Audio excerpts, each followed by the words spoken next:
And now, preview time. So let's take a look at what's coming your way.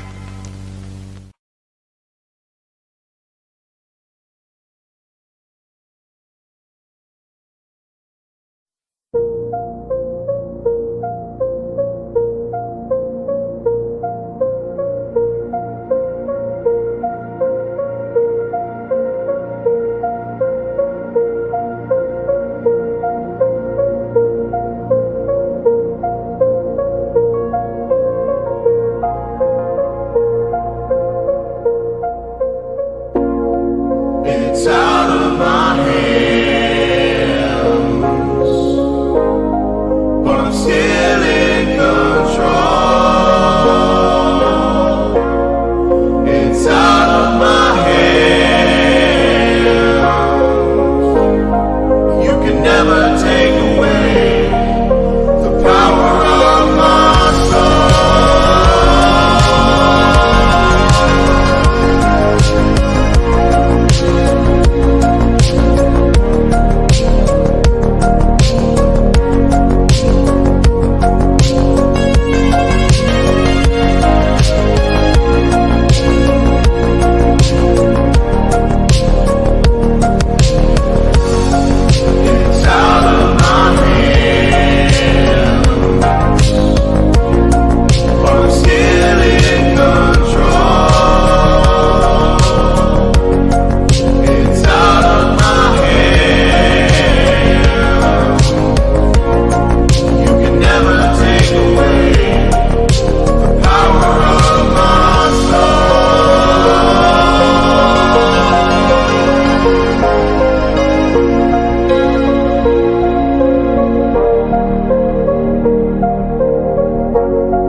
Scan the QR codes to see what's upcoming for FTW Productions and what's available on demand right now. Owen the Talkinator Studios series premiere of Owen and AJ Talks. Welcome to the FTW family, Zero Miller. Shared experiences re-airing on the new FTW main hub. All retro wrestling review series videos on demand and upcoming. The Wrestling Rundown makes its return, available now on demand. Fantasy Booking Series video, If Goldberg Stayed in WWE in 2004. Pride CAW Supercard by Zero Entertainment. All of A Simple Man's Brand Simply Predicting panels. Both episodes of The Don DeMarco Show. AEW Spark, WWE Aftershock, every show week by week. Indie Force Episode 26, available now on demand. Jeff Meacham Network, all watch-along events. AEW Double or Nothing Dynamite Go Home Show Watch Party, available now on demand. A Simple Take, WWE Simple Takes featuring Cassidy 18 Studios. Super Mario Bros. Z voice acting, Episode 3 coming soon. Breaking news, ATW View Impromptu. WYW Intro and Immortal Stream. Wrestling with Idiocy Episode 8, Fast Food and Restaurants discussion. Plugs have concluded. On to the video.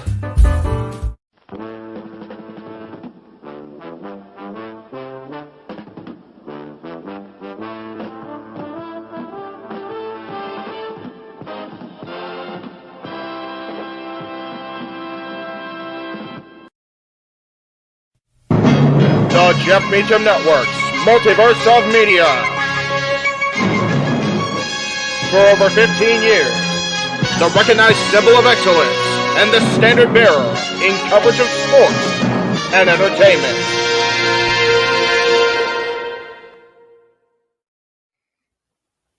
JJ, Jeff, you want to kick this thing off? Because I'm still trying to process everything here. Yeah, it's like, who wants to go first?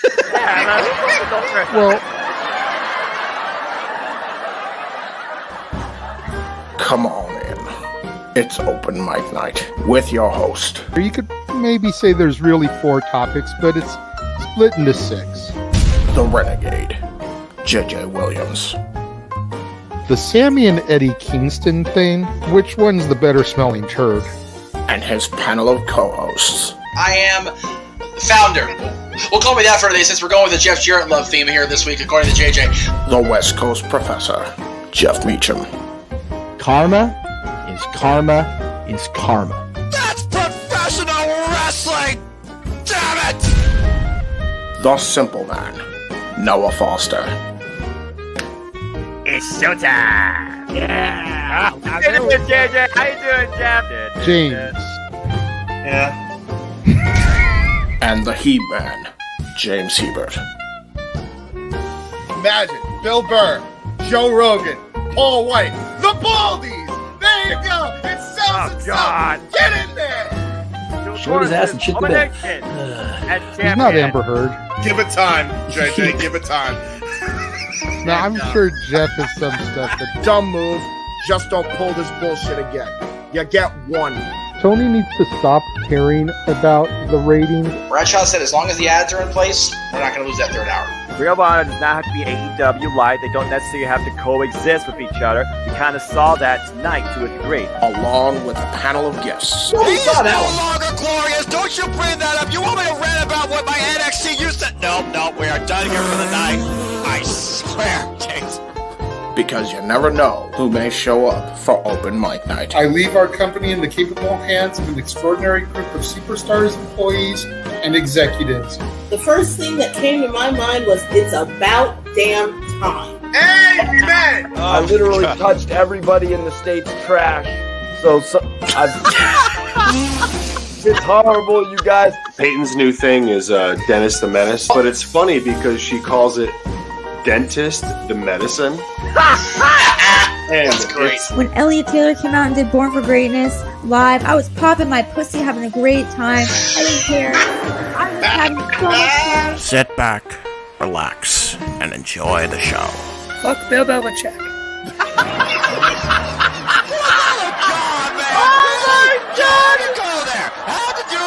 Football thing. We got it on wrestling, and then you bring in that shit. That's just how the thing goes off the damn rails.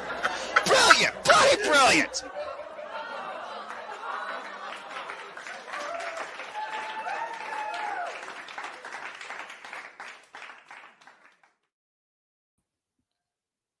What is going on, everybody? Welcome once again to the Saturday night shenanigans that are open mic night. I, of course, am your host, the MC, the moderator, the renegade of wrestling, JJ Williams. Thank you all for joining us this evening. Going to go ahead and we're going to begin to bring in our panel. First of all, the simple man with the spectacular voice. Noah Foster is in the house. Channeling his inner John Cena. Not sure how much you can see him right now, but he is there. Just got a vibe going. No, I like it. What? Oh, yeah. Hello. Sorry, I was listening to the Righteous theme. I'm still figuring about Death Before Dishonor last night, and that theme highly underrated, but hypnotic, man. Anyway, No good to worries. see you, JJ. I'm tired as hell, but always happy to be here. Well, it's good to be seen, as I like to say. You've had a long 24 hours between calling Ring of Honor last night, doing the members only call with me earlier today. It's good to be here. Good to have you along for the ride, brother. Next man we're going to bring in, tardy as always, the Heeb man, James Hebert, is in the house. My tardy, I'm sorry. I It's all tried. good. I was trying to get To here. be honest, the audience probably would have known if I hadn't said something, but you literally beeped in when I was talking to Noah. So it was like, let's just go ahead, bring James in, give him a little bit of crap. And someone has to, right? And plus, I'm the guy that encouraged the idea, take a nap before the show, but sometimes you don't want to wake up from the nap. I wasn't even taking a nap. I was just resting because I had a lot of food because I went to a campground and ate barbecue shit. It was barbecue is Hey, where I had a lot of food too. My girlfriend made a seafood boil for dinner. There you go. But by the sauce, I mean, I had beef and noodles today and chicken parmesan yesterday, so there you go. Chicken parmesan. There you go. There you go. Next man we're going to bring in is the man with the stats. The stat boy is in the house. Hi, stat boy. He's here. Hello, my internet fans. Glad to be here on the open mic night. And I cannot wait to help out and all that good stuff. Good to see my brothers and my family. And you guys talking barbecue, you know, the open invitation for y'all to still, wow. After 3 years, I'm still saying that. Come to Tennessee. Come over to Pigeon Forge, Sevierville. We got some barbecue here. You'll just brisket on the board, I'm telling you. I plan on coming back down to Tennessee soon again, to Nashville, if nothing else. But again, it costs money. That being said, I say y'all all the time, stat boy. So, hey, you're fine, bro. Exactly. And then the last one we're going to bring in for now. Yes, Real Wyatt. Jeff more or less took the night off this evening. He was having some emotional issues, and we'll just kind of leave it at that. We hope that Jeff is doing well. Mentally, yes. As Noah says every week, protect your mentality. And that is what Jeff is practicing right now. So Jeff will not be here this evening. He may still pop in. He knows the invitation is here. He's been reminded that sometimes laughter and family is the best medicine for what ails you. Amen. So he may or may not pop in. But if he doesn't, that's why. So the last man we'll bring in is everyone's favorite punching bag when Statboy isn't here. The Cleveland combatant, Josh Mansfield, in the house. Thank you, Wyatt. Hello. Yes, Statboy, you shush it up. So got our own little rock'em sock'em robots here on the bottom. Yes, I actually get a break today because Statboy's here. Yay! We'll see Not which for one long. Not for long. First, what's the over/under, people? See, my daughter says Josh is going to say something stupid first, and she knows her Uncle Goofy. Wow. So that says a lot. The fact that she's got more faith in her uncle than she does Josh, knowing how goofy Mikey can be, and we'll just leave it at that. You said Hulk Hogan didn't do anything for wrestling, so yeah, I think the jury's out on that. That's a fair shout. You know, Mikey has said some stupid stuff in his lifetime. I've known him for goddamn almost 30 years now. I've heard him say some stupid stuff. I've known Mikey longer than Josh has been alive. But Mikey has never said anything as stupid as Hulk Hogan did nothing for wrestling. So just right there on GP, Mikey gets the pass. Nah. Thank you. Yeah, Mikey, just I can just message Dory and just have her take care of you. Nice. That's anybody though. Yeah, like really. So you're saying it's not something to brag about, Josh. Happy early birthday. You're saying you have to call in my roommate and best friend to handle your problems? You can't handle your problems yourself? No, that's how I do handle it myself. She's just right there to be able to hit you in person for me. So violence is the answer. With you, yes. Oh, no, it is not. It's never the answer. Jesus. Hey, listen, wrestling has taught you bad things. Stop it, Josh. I'm in trouble. If we can't get good. This, Story's there. It's not me. It's Josh. He's the one causing all the trouble. It's not me. I swear. Oh, you're gonna get it now. You're gonna get it now. You made Noah flip you all off. Good job, guys. Good job. Look at that. What does Josh do now? He's. Oh no. Noah, Dory's here. Say hello. Hello, Dory. How are you, my friend? Yay! Dory's awesome. Hi. You kiss ass. Why am I getting out? Why are you getting my beam involved in this? Well, we already knew I was awesome, but what did I do this time? Apparently, according to Josh, you hit you hit Stat Boy. Is that no? true? Not yet. She hasn't. I haven't yet tonight, but that can be arranged if need be. Please do. Oh no! Ow! Will that work for now? Why did I hit him? Just in general. Okay. Well, guys, this is open. Apparently, you're at Josh's beck and call to deck me whenever, but he can't come over to do it himself. This is open mic night, not open fight night. That's Impact.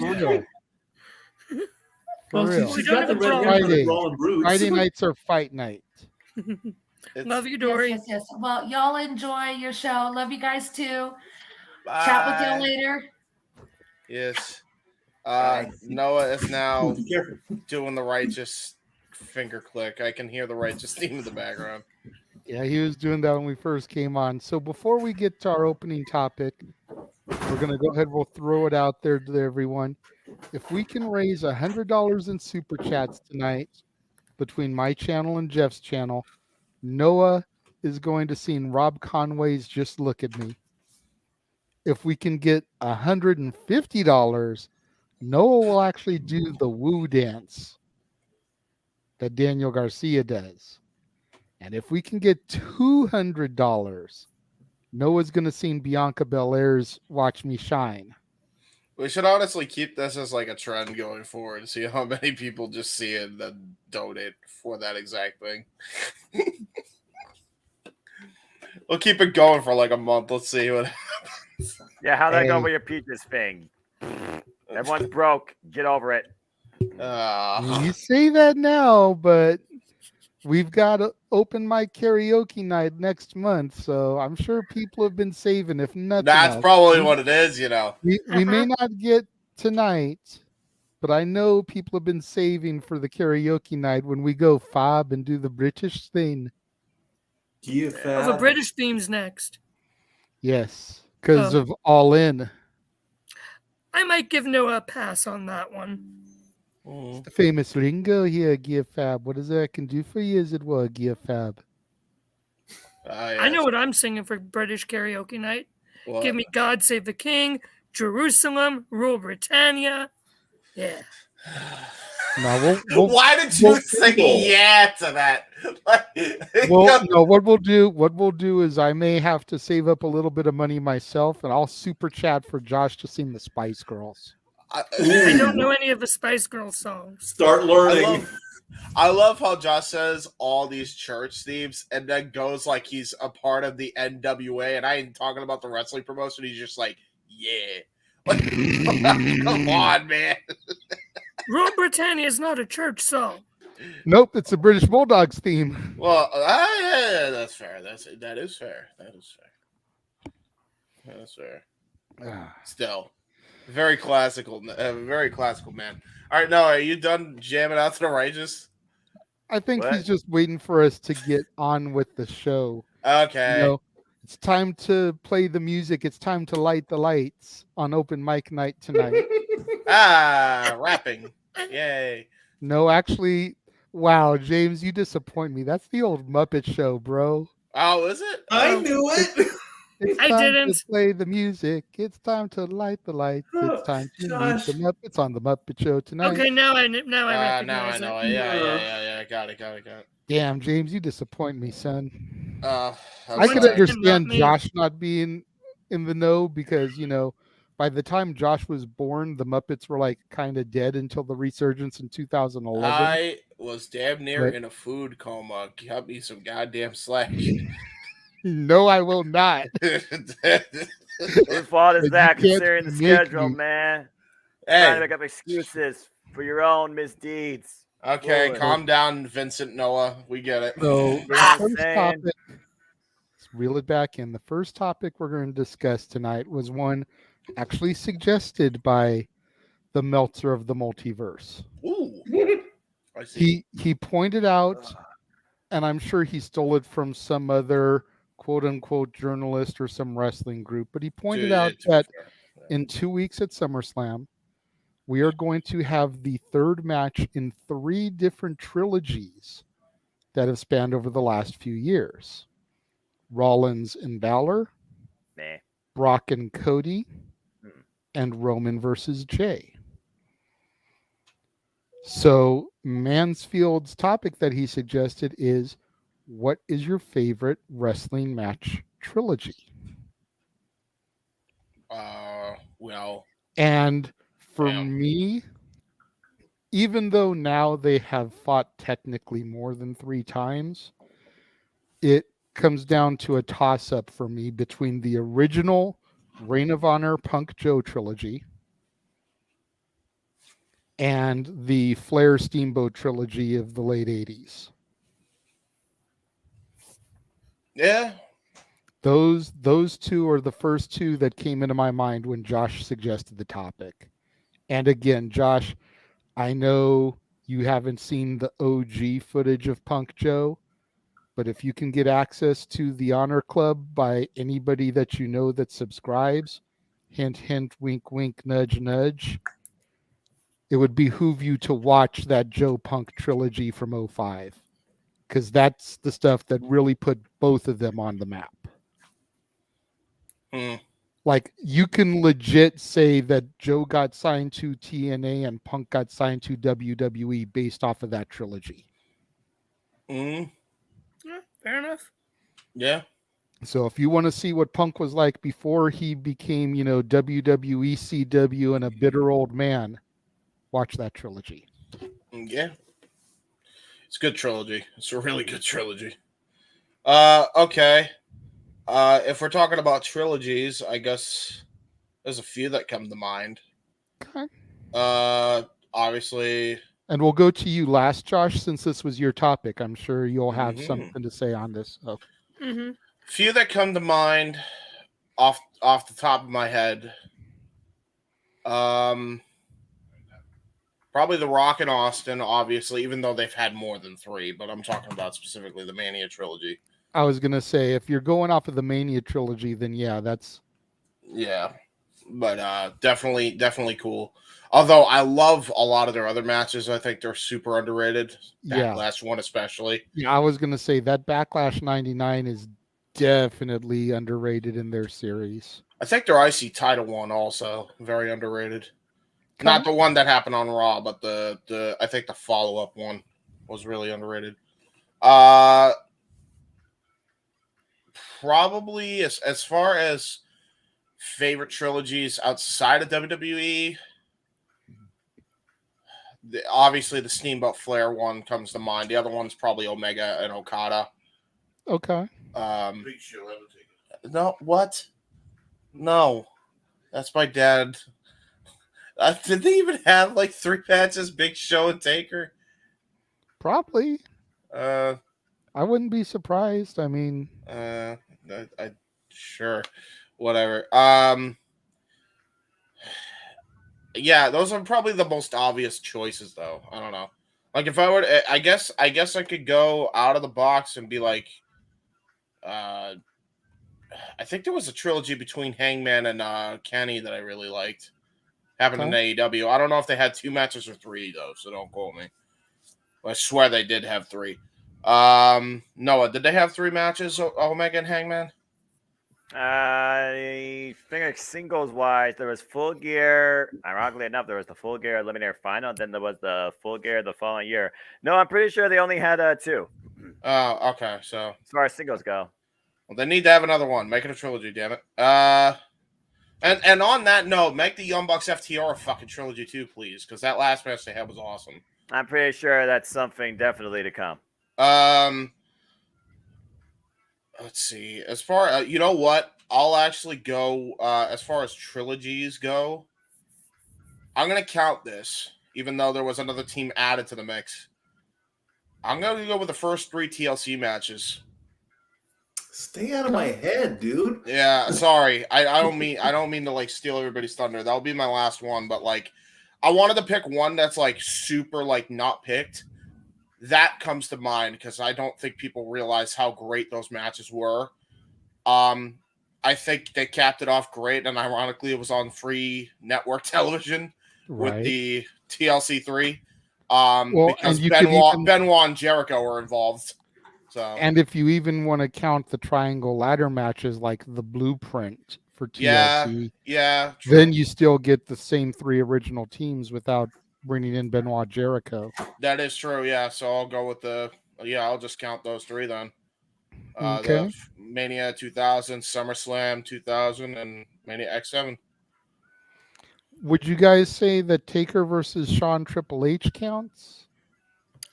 I would say Triple H, maybe because there were 3 matches at Mania going back to the Badass and then the 2 Dead Man. Yeah, that's but where Taker I was Shawn has had like so many matches. They only had 2 at Mania. Then you figure Hell in a Cell, the casket match that broke Shawn's back. Both Royal Rumble appearances in 07 and 08.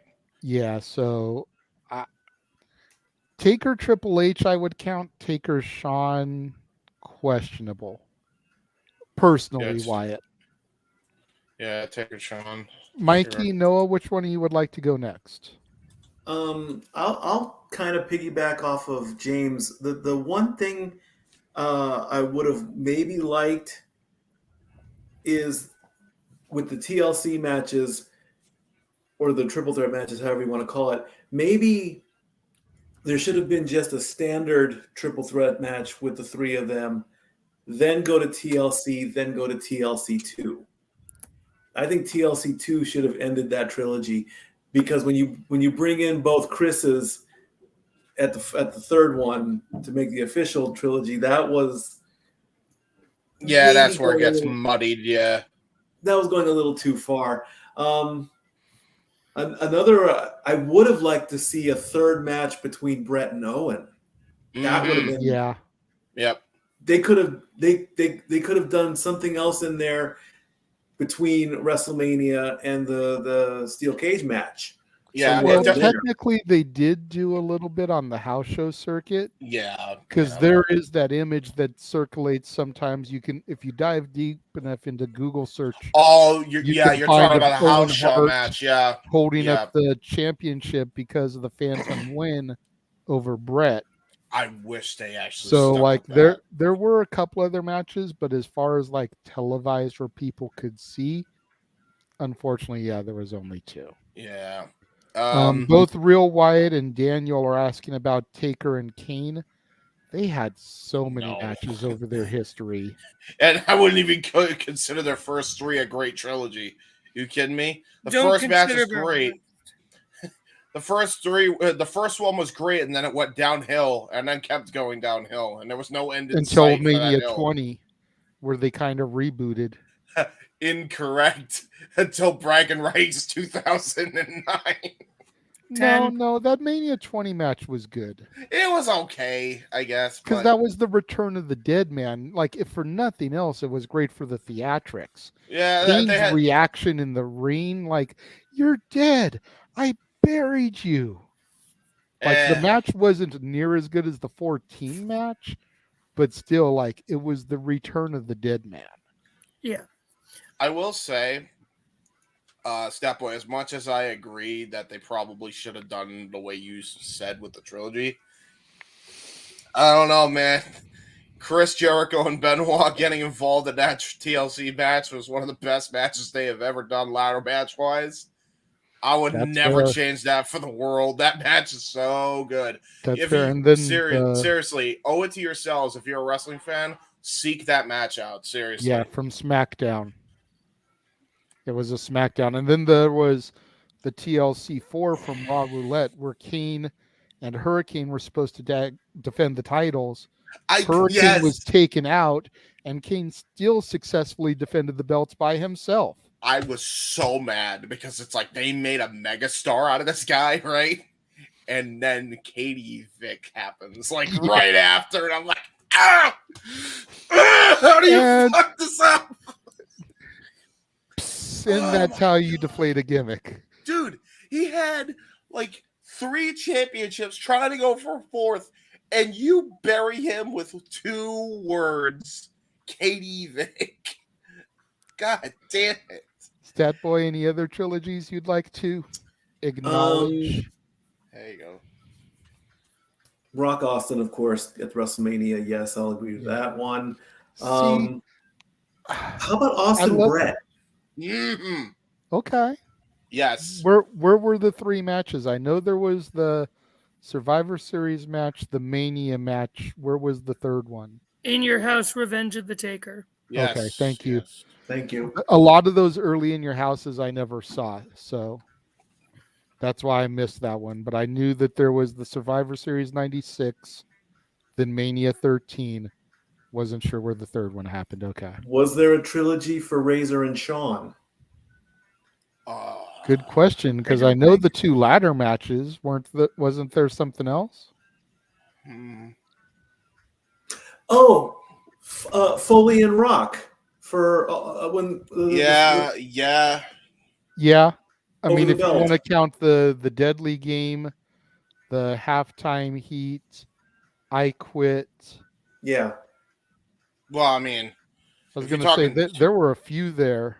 Yeah, there in a wasn't row. even. It wasn't even a trilogy. It was just a blood feud anyway. But I mean, if you don't count the Deadly Games and just count the 99 ones, you got a trilogy. Yeah, you got a trilogy. You True. could even go pay-per-view wise. Like if you go by, well, actually, no, you can't go by pay-per-view because they had 4 because pay-per-view Mania matches. 15, it was Rock Austin. Yeah, because I was gonna say they did have 4 pay-per-view matches actually too. So they had one at Survivor Series, one at Rock Bottom in Your House, one at Royal Rumble, one at St. Valentine's Day Massacre in Your House.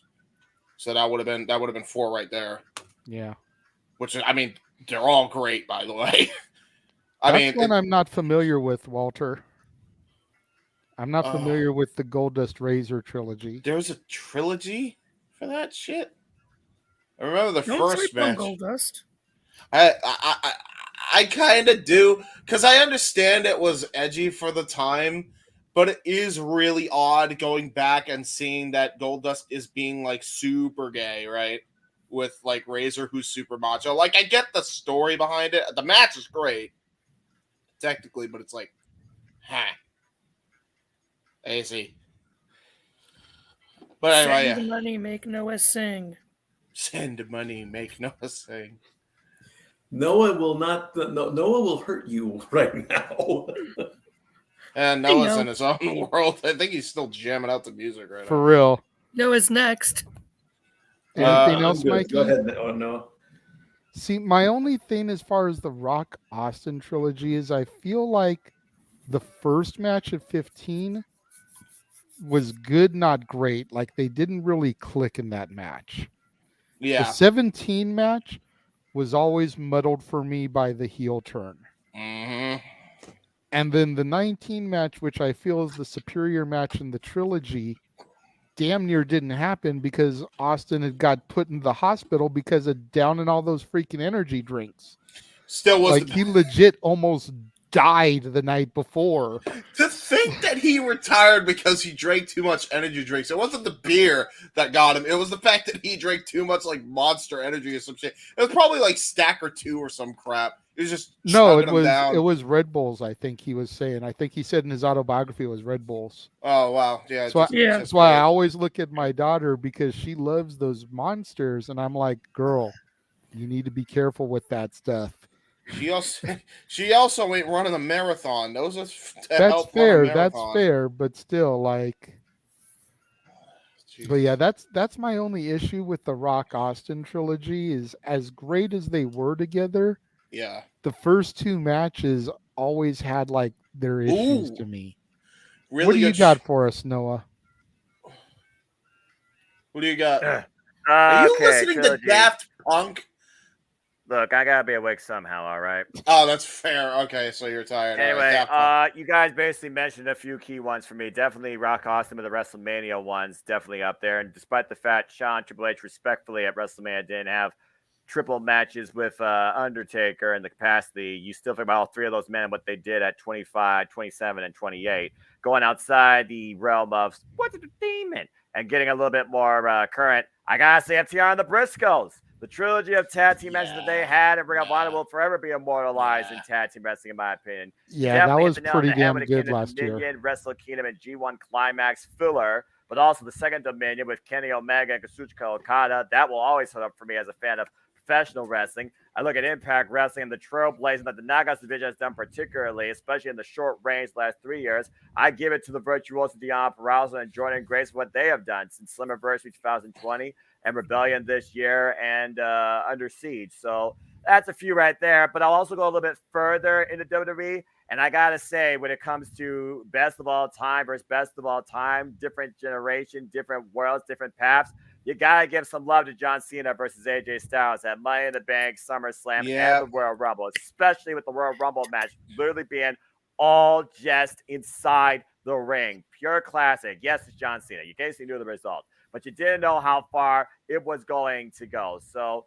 off the top of my head, because there's so much damn wrestling and there's so many incredible trilogies that despite the fact they have a ton of filler and then there's some matches you think that should have a trilogy but never did. Those are just a few that come to mind for me when it comes to the wrestling industry. And I don't mess with freaking energy drains because you all are fucking crazy if you do that. Anyway, That's as true. you were. I just wanted to piggyback off Noah real quick. Noah, on top of that Cena trilogy, how about the one with Cena Owens and also Cena Punk? King A-Trey mentioned that one.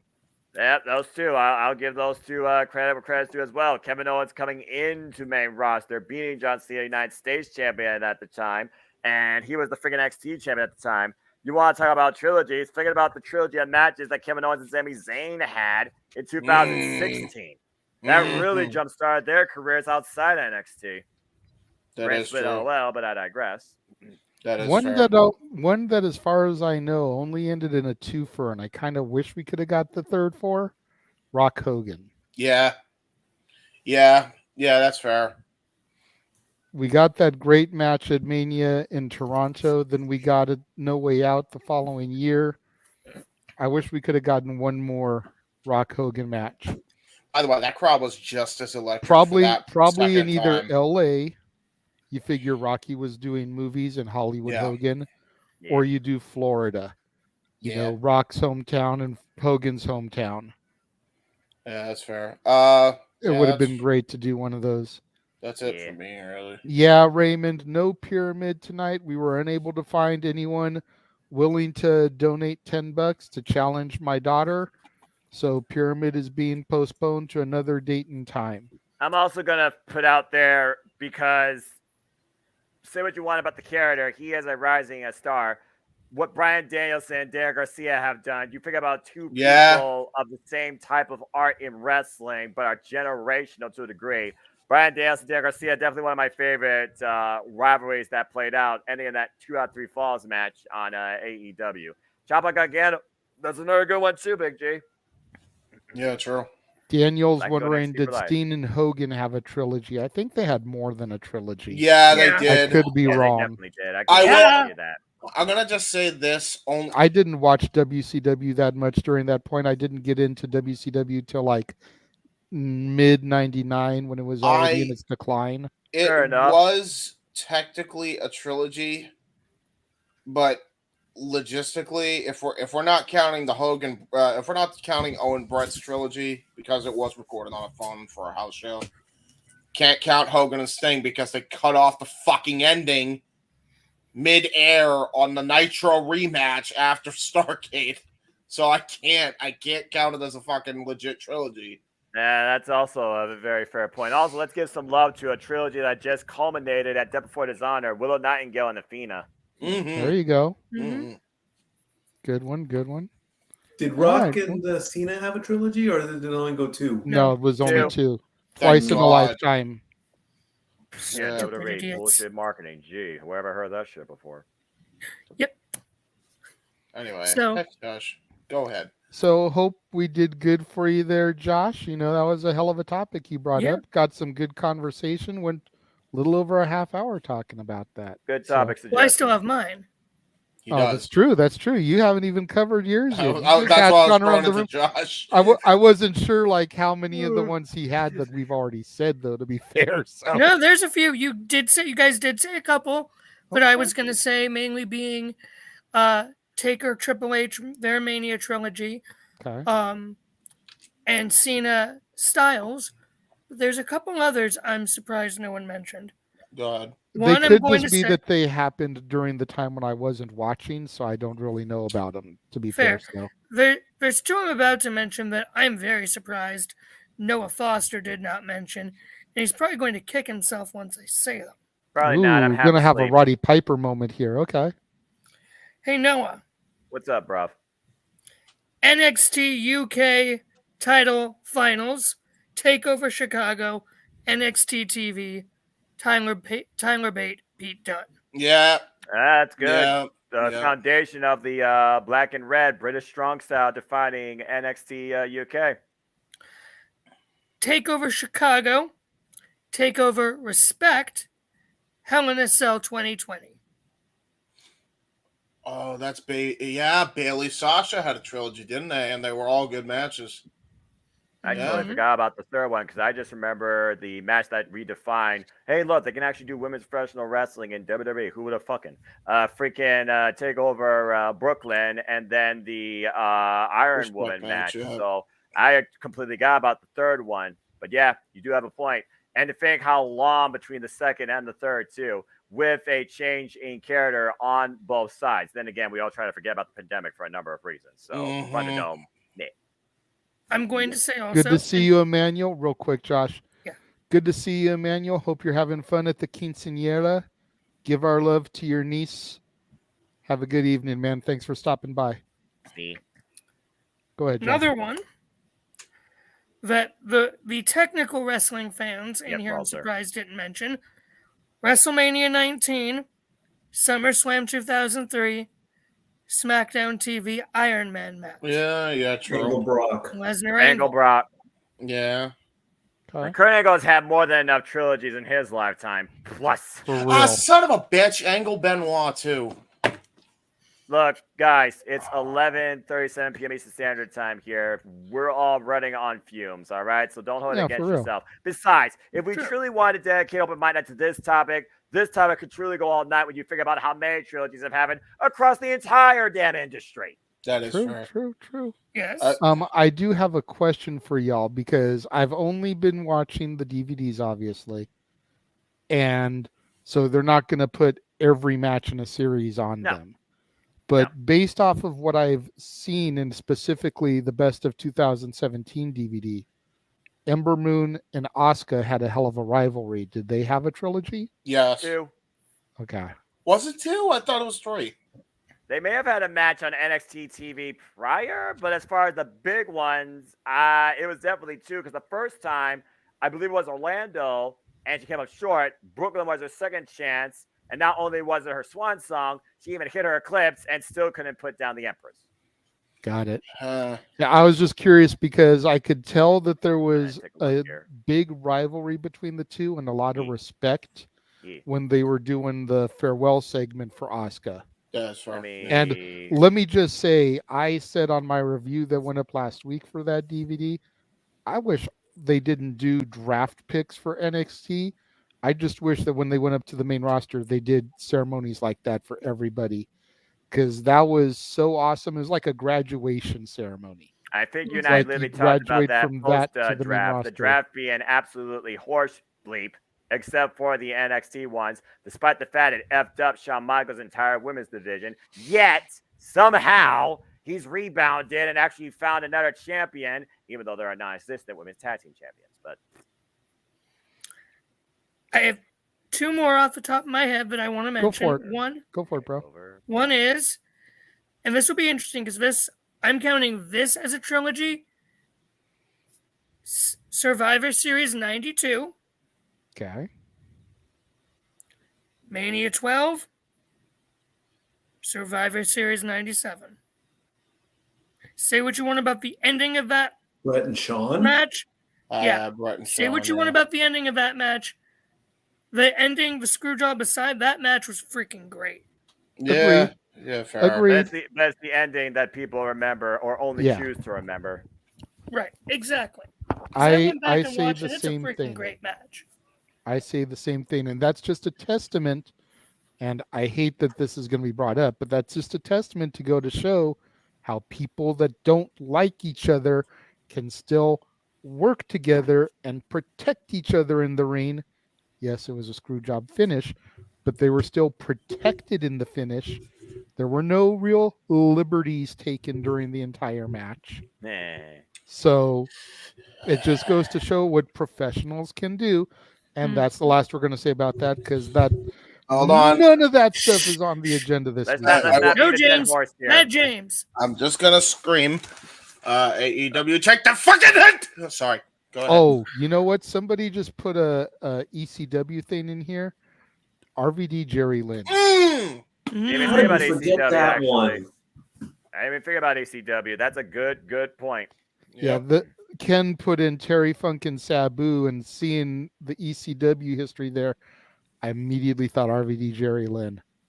That's I'm thinking Bigelow and Taz. Oh, that's a good trilogy too. How Was about it a trilogy or was it only a duo? I think it was trilogy. Was that? I'm not for sure. I swear that was only a duo, wasn't it? No, Living Dangerously, ECW Hardcore TV, and then following pay-per-view where he put him through the ramp. Heatwave 98. Did Triple H and Foley have a trilogy? I know Rumble and No Way Out. Did they have one before then? If you SummerSlam count, 97. Yeah, SummerSlam 97 if you count pay-per-view. I'll And say you count pay-per-view. That's a whole different story. yeah. Oh, trilogy. and there's King of the Ring. Yeah. As well. Then there's Okay. more King than of the that. Ring We don't 97. even talk about like freaking the King of the Ring. You really don't even talk about that when you really think about it. Would you count? Which is weird. Would you count Masato Tanaka and Mike Awesome's ECW pay-per-view trilogy? I think you do, right? Yeah, why not? Because there was only 3 matches on pay-per-view for ECW, right? There would have been the Heatwave 98 one, I think it was Living Dangerously 2000, and then One Night Stand 05, right? I think there might have been another one in there too. Don't quote me, but yeah. Maybe. Why Did not? James Storm, did James Storm and Bobby Roode had a trilogy when they were fighting over the TNA Heavyweight Championship? It was only 2 matches, singles wise. Because I remember 3. Steel Cage. I remember 3. last minute. I guess they totally did. Steel Cage, Last Man Standing, and the title Beer Bottle Screw Job. Yeah, that was 3. Yeah, it was 3. Okay. My last one, real quick, before is this one might surprise some of you, but I'm saying, and well, actually, I'm gonna get a lot of heat from the boss tonight. That wouldn't be the first we time. Oh god damn it! It involves Triple H, person we were just talking about, but it involves Batista? also what? Batista?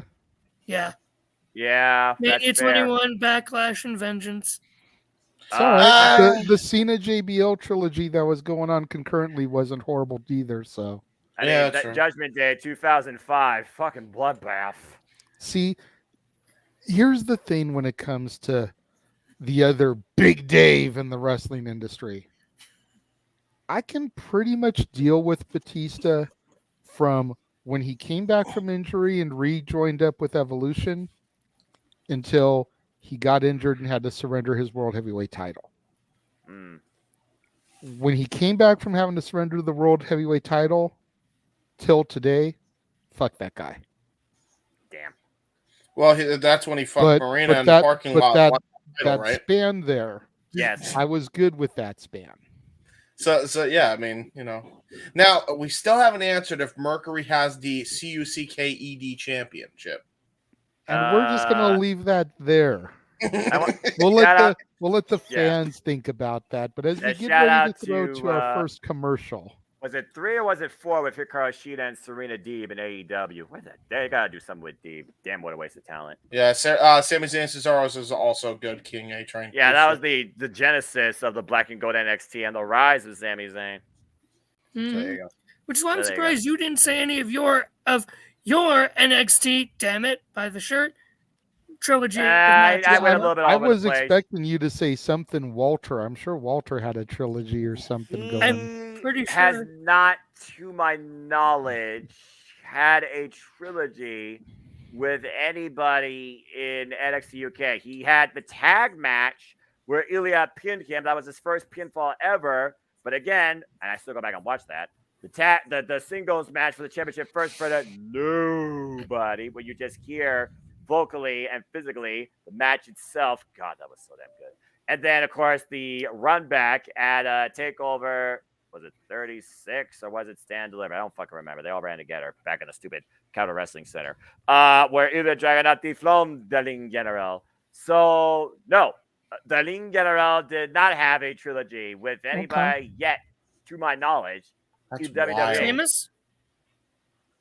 Sheamus was Clash of the Castle, and then they did tag matches. And then I thought they did regular. So no, not in WWE.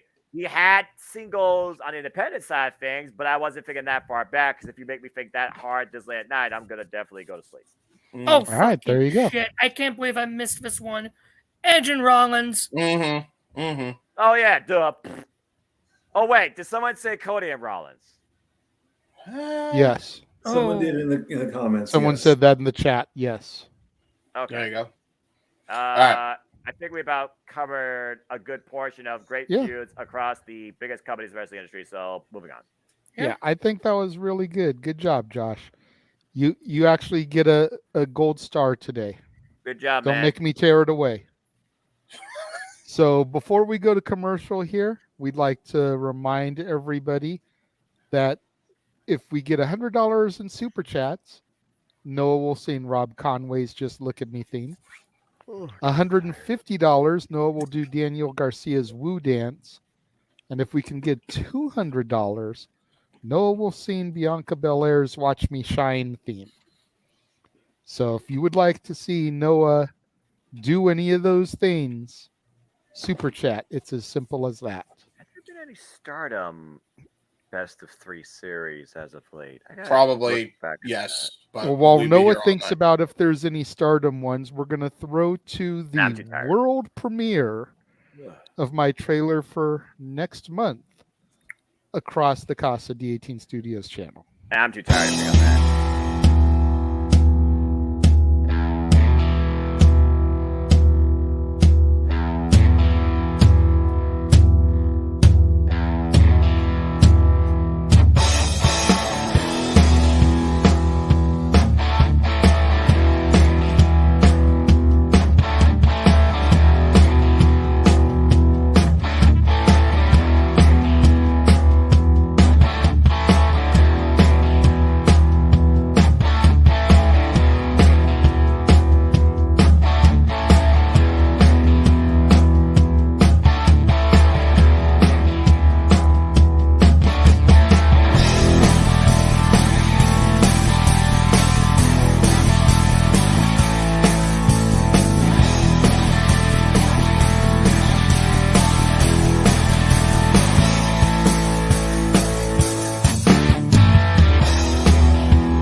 So there you go. That is what is coming up on the Casa D18 Studios channel next month.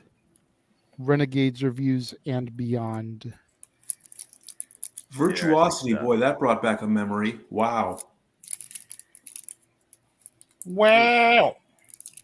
Interesting stuff, man. Interesting stuff. Thank you. I'm curious to see some of these too because most of them I've never seen before. Oh, there you go. So it should be good times. All right. So the next topic is going to be the most dramatic we get tonight. Because it's definitely something worth talking about. As a lot of people may remember, earlier this year during WrestleMania, WrestleCon, there was an incident involving Rick Steiner and Giselle Shaw. Oh, jeez. That resulted in Steiner being banned from WrestleCon. Right. Well, they began to announce the vendors for the upcoming WrestleCon in Detroit on August 4th and 5th, SummerSlam weekend. Oh.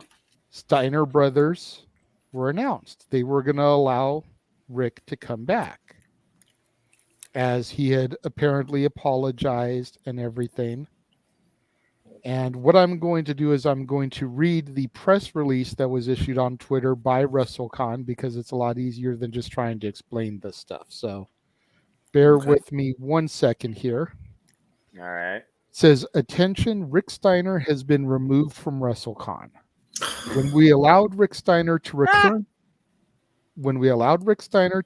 to our convention as a vendor guest of Tony Hunter Promotions, we did not adequately take into account the impact his past words from our last event still held in the LGBTQIA plus community. Oh, Jesus. Jesus Christ. We initially allowed him to return because 1, we still feel that people deserve a second chance. 2, Rick did make an apology to all parties that chose to be present. And 3, we lacked any type of code of conduct / harassment policy that clearly defined our expectations as a convention participant. After a thoughtful dialogue with Brian Bell from SB Nation's Outsports and host of the LGBT in the Rain podcast on Monday morning, we agreed with his opinion that it was necessary to have some type of public acknowledgement apology from Rick Steiner at an absolute minimum to allow him to attend Detroit. Because we understand this issue required great urgency, we gave Rick Steiner 24 hours to make such a statement. Unfortunately, there is not currently, and we do not expect to receive such a statement, and we have therefore made the decision to revoke our permission for him to attend. Additionally, we have now created a first draft of our Code of Conduct and Anti-Harassment Policy that will be posted on our website for everybody to see later today.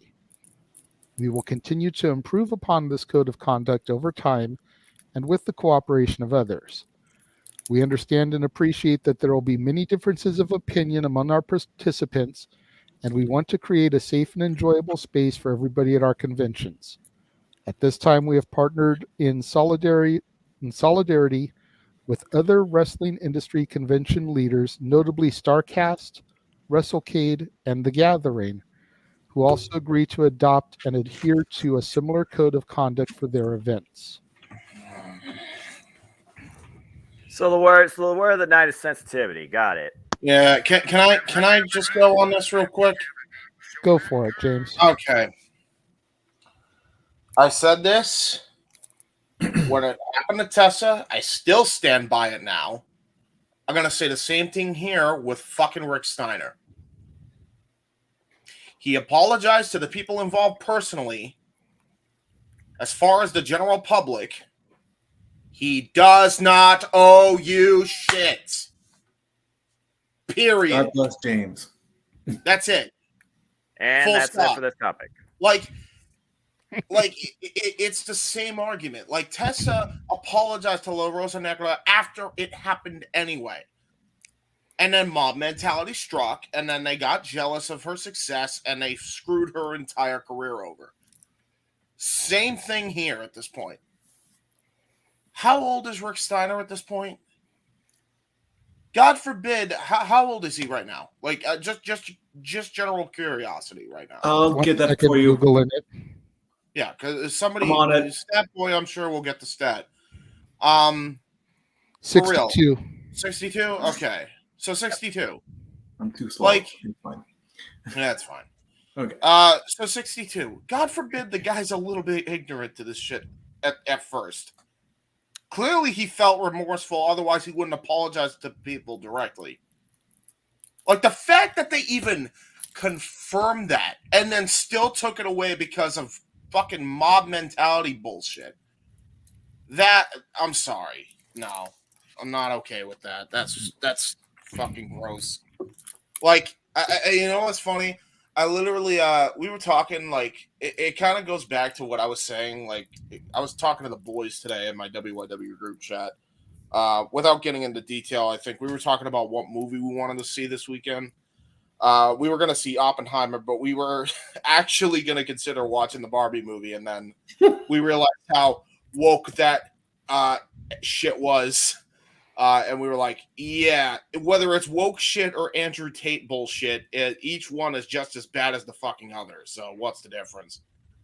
Seriously, it's the same side. It's the same shit coin, but different sides. You're all the same. You're all fucking ridiculous. Like, Jesus Christ, man. Like, the dude apologized.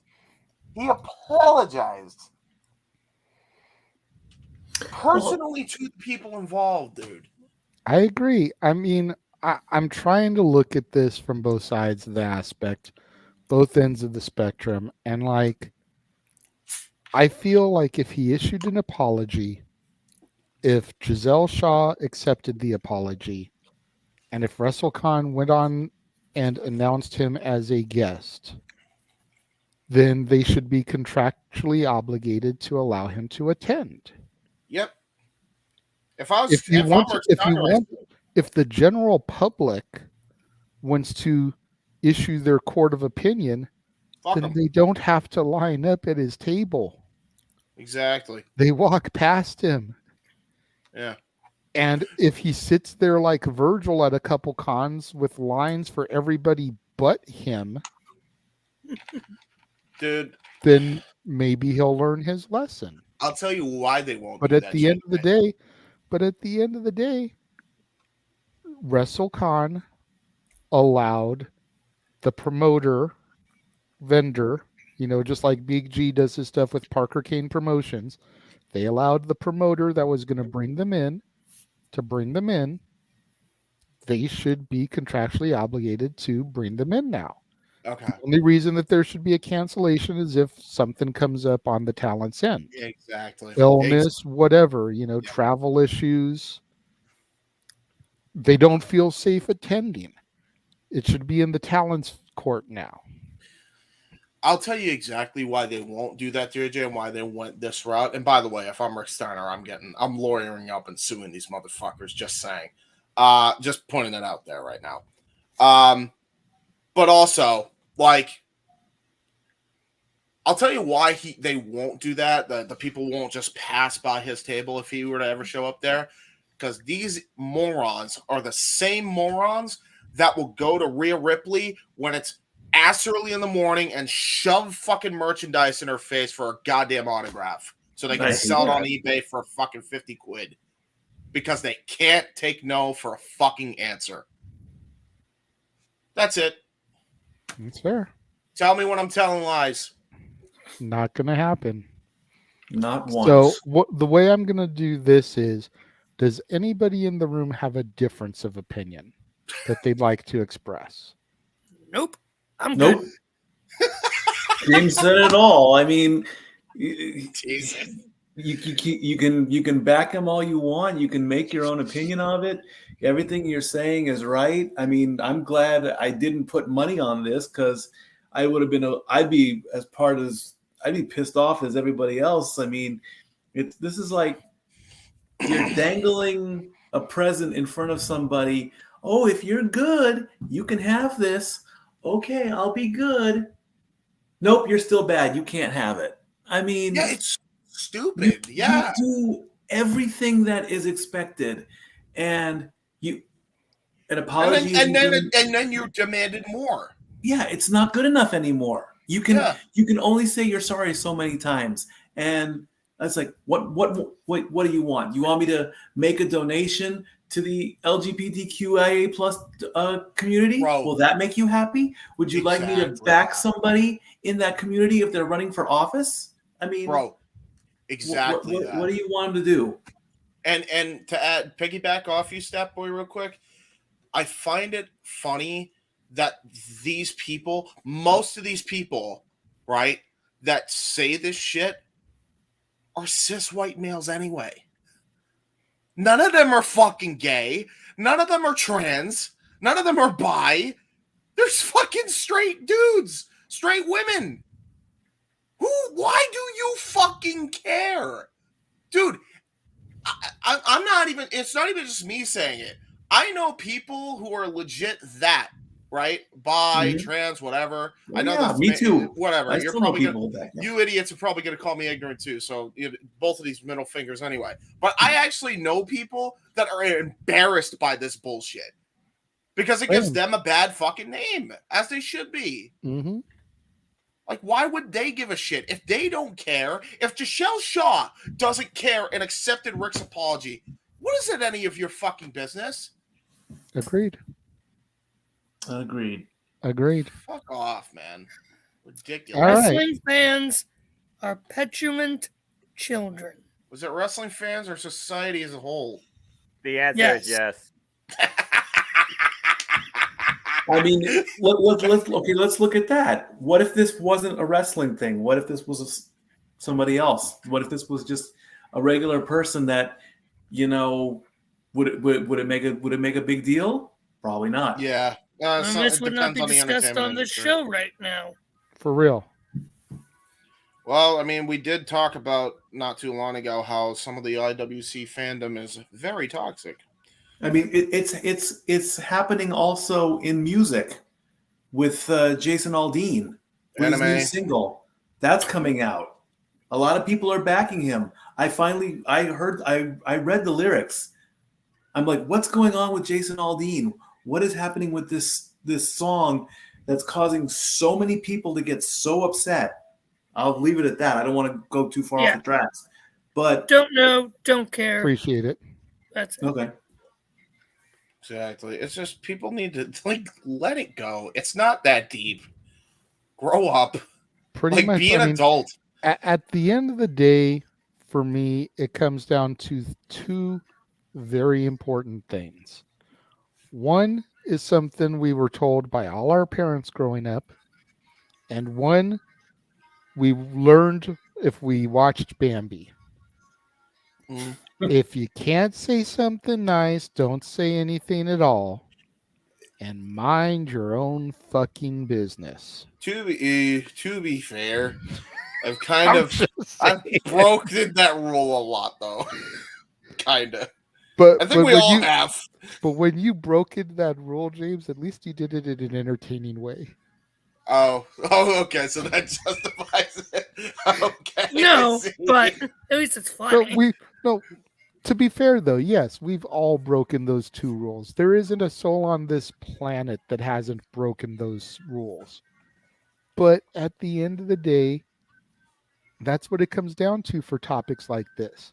Yeah. Like you said, if Rick issued an apology, if Giselle accepted the apology, it's not my business, your business, Noah's business, Josh's, Mikey's, Jeff's, the 16, 17 people watching and the millions around the world. It's none of our business.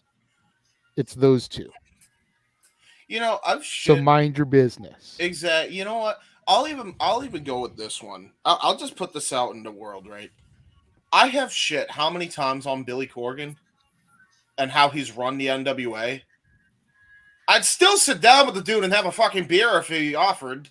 For real. Well, for real. not a beer. I'm not even beer, but I'm not even you get the Smashing gesture Pumpkins' I'm saying, biggest fan, but yeah, if I had the opportunity to pick his brain, I'd pick his brain. Yeah. Why would it's just I'm not gonna be like, well, Billy Corgan ruined the NWA.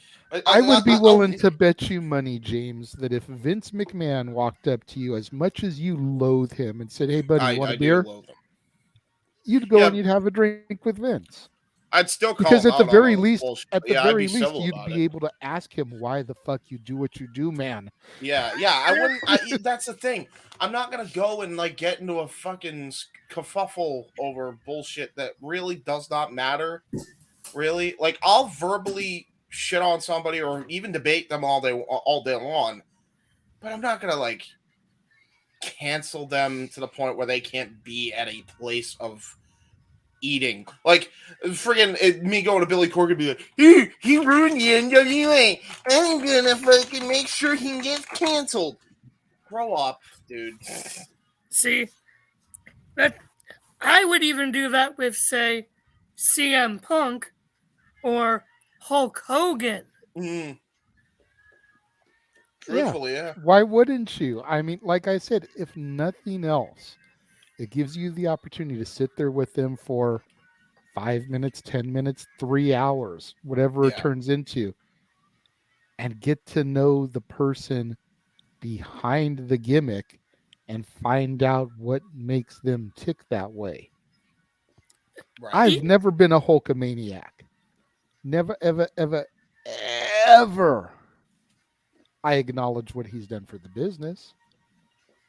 But considering the person whose side I was on during his earlier feuds, the Hot Rod, Roddy Piper, rest in peace, is no longer with us. Yeah, I'd have no problem sitting next to Hulk Hogan and having a conversation. Shit, I have a picture with Nick. Yeah.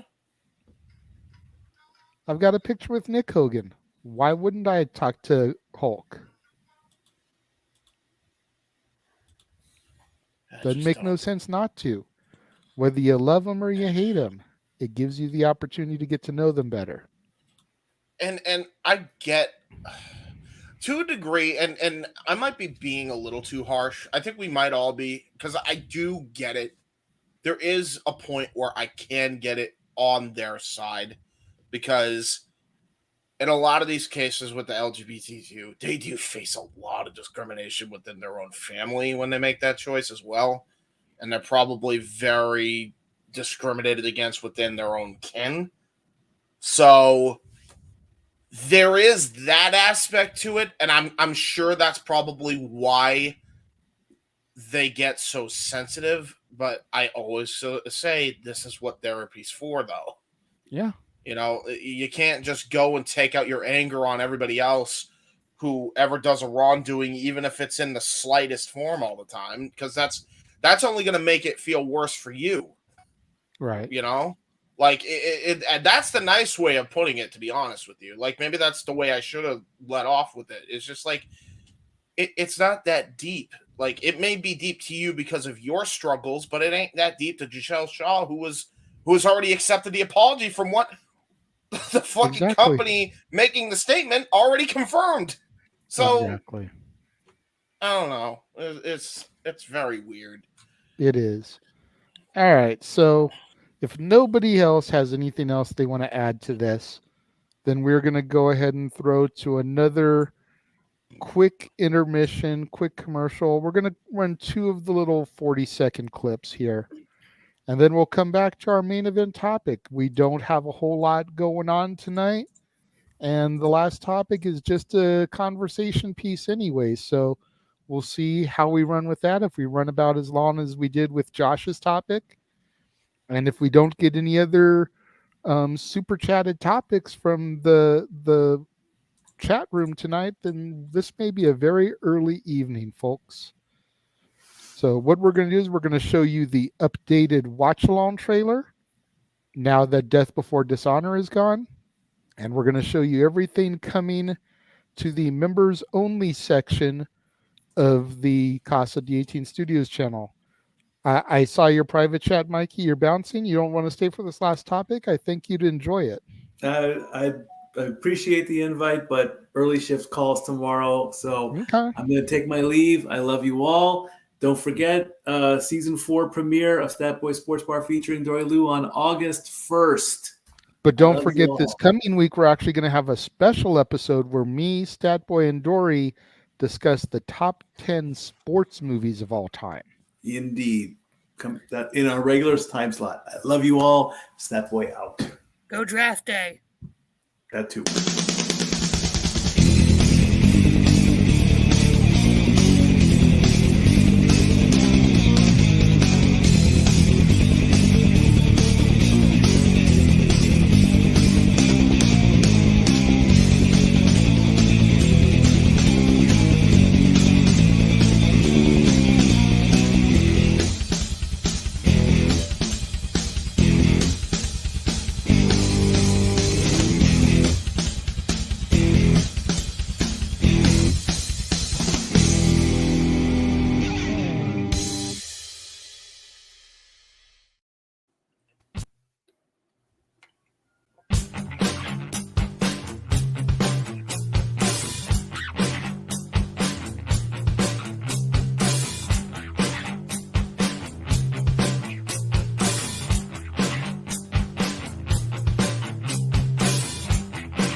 So there you have it. That is everything coming to the members only section of the Casa D18 Studios channel for next month. And what is coming up as far as watch-alongs across the multiverse. Maybe that's a song we can kind of Weird Al and parody next month. Instead of doing the Beatles across the universe, we can make it across the multiverse. Possibly. Multiverse. Did Noah just say possibly when it comes to singing? Well, he's actually kind of looking forward to the British invasion one, I think. You know, he's only looking forward to it because he's doing the Ringo Starr impression. He's not looking forward to the Disney one. That's for damn sure. Nothing But I else think is going to happen. No one has the pounds to give to the event, so I'll just shut up. I was gonna say I know he's not looking forward to the Disney one, but I think he's kind Fuck of that, I don't believe in magic. forward.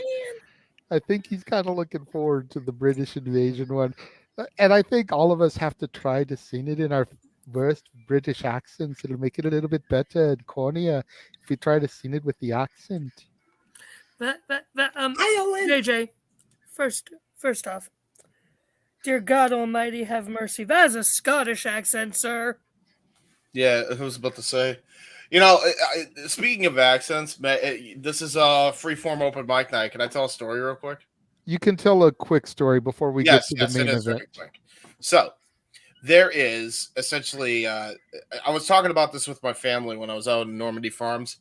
You know how, like, there's issues with, like, Karen versus employee and how people that are in those types of situations, they kind of just sit back and they're like, somebody get the popcorn type shit, right? Mm-hmm. So my uncle and I was in one of those. It was like back in 2017. This happened at a Wendy's, right? Picture some guy comes into this restaurant, big Irish dude who just got off a construction site, dirty from head to toe, all over himself, right? And he's got like the biggest hands ever that look like sledgehammers.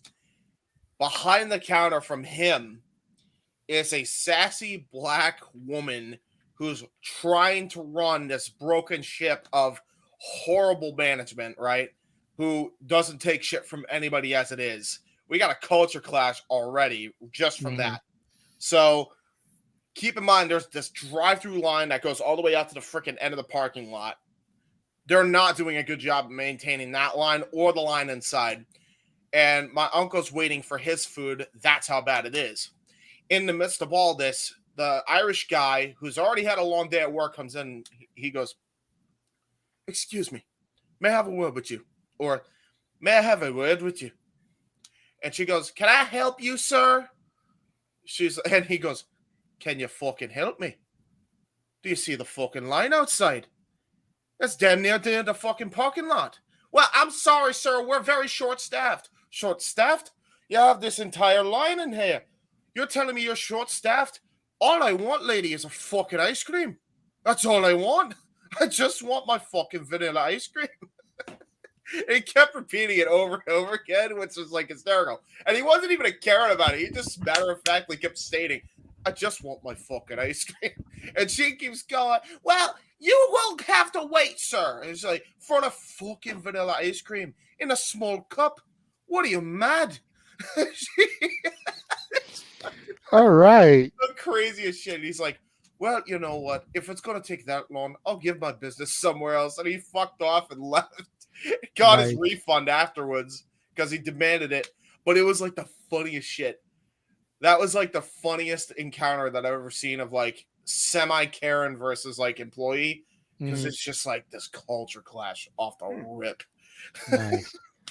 All right, before we get to the main event, we do have somebody who just joined the green room in Statboy's departure. Ladies and gentlemen, Datilla in the house. Yay! Hi, everybody. Hi. Sorry I'm late. I was like listening the entire time. I was just working on some stuff for my channel.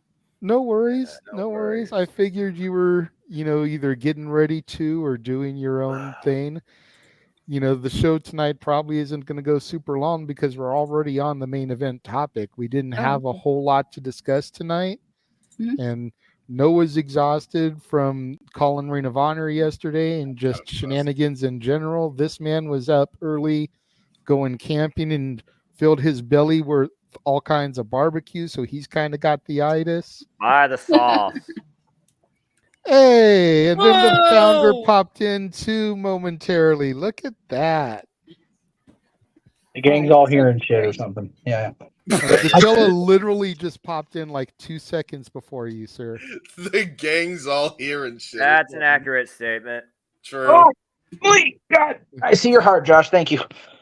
We lost a stat boy, but we gained Datilla and the founder, so that's awesome. I think we had the winning side of the arrangement. Well, hey, listen, Statboy was actually pretty good tonight. I know, but Datilla's awesome all the time, and I'm here, so there you go. Oh, thanks. I try to be. True. We even got a Dory Lou slap of Statboy. Well, that's something I need to go back and watch later then, because that'll make my day. Yeah, Jesus. Can Mike Walter happy to see Jeff in the room? Happy to be here, just at the humble abode doing the laundry thing, because I get to go that sounds take like real fun. What's that? I said that sounds like fun, doing laundry on a Saturday night. Laundry is not necessarily the most fun task, but it is necessary for the whole adulting thing, which sucks. I save that nonsense. He's an adult more than I am, and I can Sunday evening. So there you go. Well, I would normally do it on Sunday, but as I was saying, I get to go take literally a walk in Walt Disney's footsteps in the morning, so I have to make sure I have proper clothes and stuff. That's fair enough. Cool. Yes.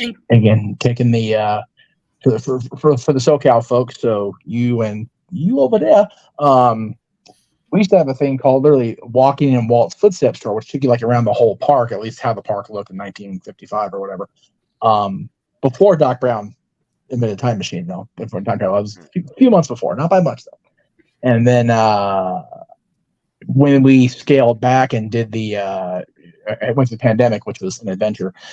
When we came back, the tour turned into Walt's Main Street Story Tour, which basically confines it to Main Street, which I've been on Main Street enough where it's like, okay, because I've worked there. But the tour ends with going into Walt's apartment and then having drinks on the outdoor patio, which I've not done the patio part yet. So that actually kind of sounds like fun. I would do that. It is a wonderful thing, and it normally costs like $160 without discount. And we don't get discounts on that, so I was like, okay, that's not going to happen.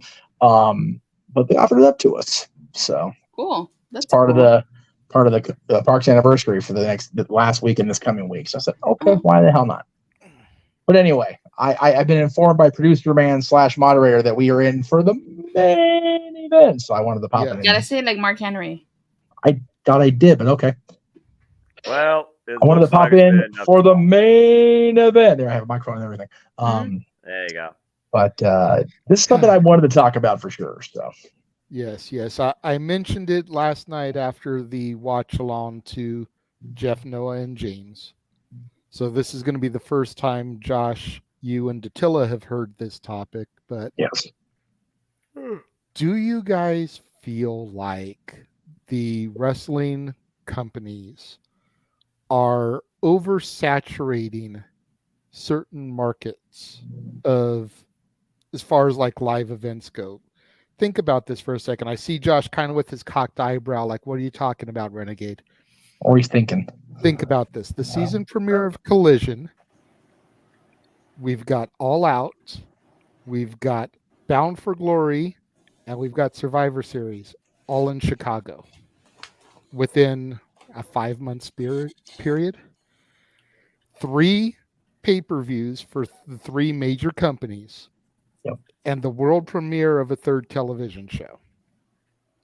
This isn't hating on Chicago. Oh no. But then you think about the 2.5-week tour that they did of Canada with everything there. You think about a lot of stuff in the Northeast, New York, New Jersey, Florida, those types of regions that have always been, granted, WWE territories, but because of that and the market there, they've always had a good run of TV, live events, pay-per-views, etc. And then to counter that, yes, okay, this year aside, because we had WrestleMania out here. Right. But all we've had out here so far this year was AEW in January, Mania, and then we're getting a Raw next month in Ontario. So like 3 shows really, as far as the main companies go,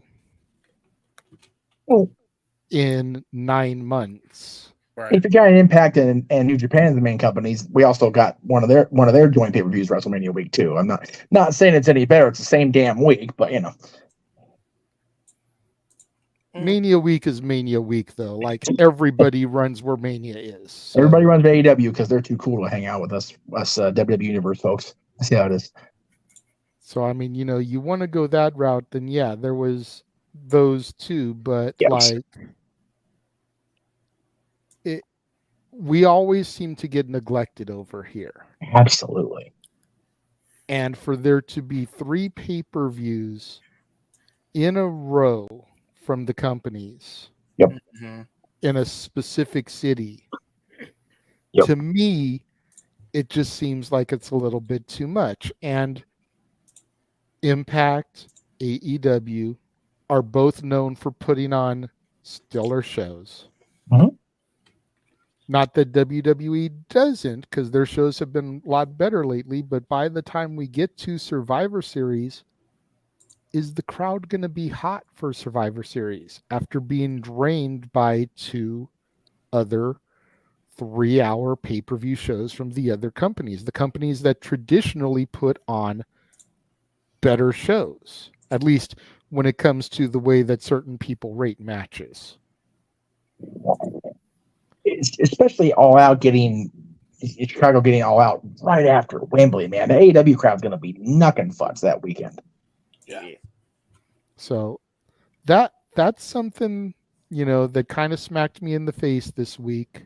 I forget what it was that I was watching that like really triggered it in me, but it was either Raw or it was Collision last week, and seeing the promotion, the hype, and the fact that, All Out, Bound for Glory, and then Survivor Series were all going to be in Chicago.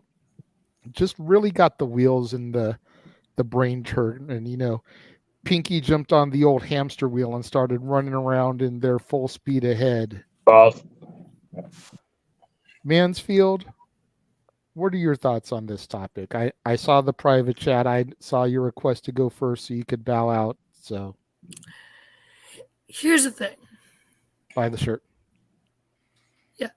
Where what other places is AEW going to be able to go? Same with Impact. At the end of the day, those are two still very, I'm still going to say it this way, small companies that don't have that big, as big of a market as WWE. Part of it for Chicago with AEW is, yes, Pro Wrestling Tees is right there. It's easy for them. And also, again, if they want CM Punk cheered, they got to go to Chicago as much as they can, or else CM Punk going to get his ass booed out of the building. But I digress. Impact. That's true too. They're not. Impact. They don't do much. You think they can afford to go to other places? They have to go where everything else is happening. AEW, again, they can't go to certain places if WWE had just been there as well. That's in part of, especially arenas that they've shared. There's a time lapse before and after WWE is there because WWE's been putting that in contracts for the buildings. So that's what it is part of the day. WWE goes wherever they want, and they don't usually repeat that much. AEW and Impact repeat a lot because they have to. See, but I disagree. I don't think they have to. I think that's the main point that I'm trying to get at. You know, and you know, I'll let you finish, but like, I feel like there's a whole lot over here on the West Coast, and it doesn't even got to be California. Right. You know, it doesn't. Well, let me clarify. It doesn't even have to be Southern California. There's no reason why they can't run the Cow Palace in Frisco. Right. There's no reason why they can't run whatever the arena is in Phoenix. There's no reason they can't run a big arena in San Diego, New Mexico. Yep. You know, why is it that they've got to go to Chicago for 3 consecutive pay-per-views from 3 consecutive companies? You know, again, AEW is out here in January. It's July. By the time we get to All Out, it's September. That's an 8-month gap. Datella, how hot was the AEW crowd at the Forum? We were really hot for both shows. Yeah. Last year's and this year's.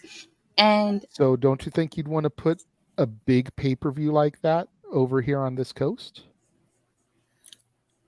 Again, yeah, give me 1 second. The first pay-per-view on this coast? No, not the first pay-per-view, because they've been running Vegas for Double or Nothing. Right. But even still. The first pay-per-view in California? Yeah, I mean, we had Revolution in NorCal, but SoCal has been neglected as shit on the pay-per-view front from all the companies. I can't remember the last time Impact ran a pay-per-view. I know it was a Bound for Glory. I just can't tell you what year. I want to say it was like 2009, 2010, because I remember there was an old episode of a Hardy Conversation where they were supposed to be running in SoCal. That's right. I want to say it was... I don't want to say it was Cal State Fullerton, but it might have been. Yeah, it was right before I moved in with you. Yeah. Oh no, it was UC Irvine. It was UC Irvine. Yeah, they were going to run. Yeah, you're right. They ran Bound for Glory. Yeah, and that was over 10 years ago now. Go ahead, Josh.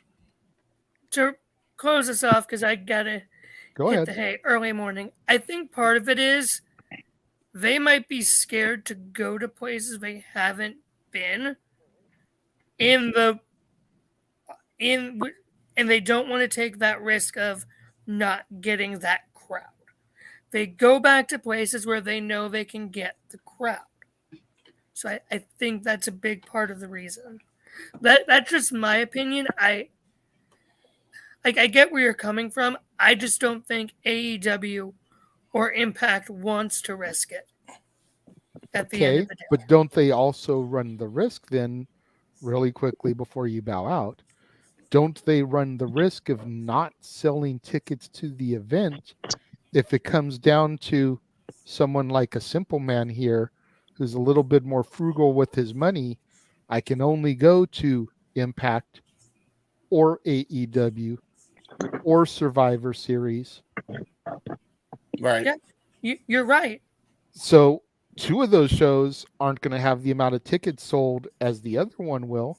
And let's be real. Most people, not saying Noah, most people would pay for the WWE Survivor Series show over the other 2.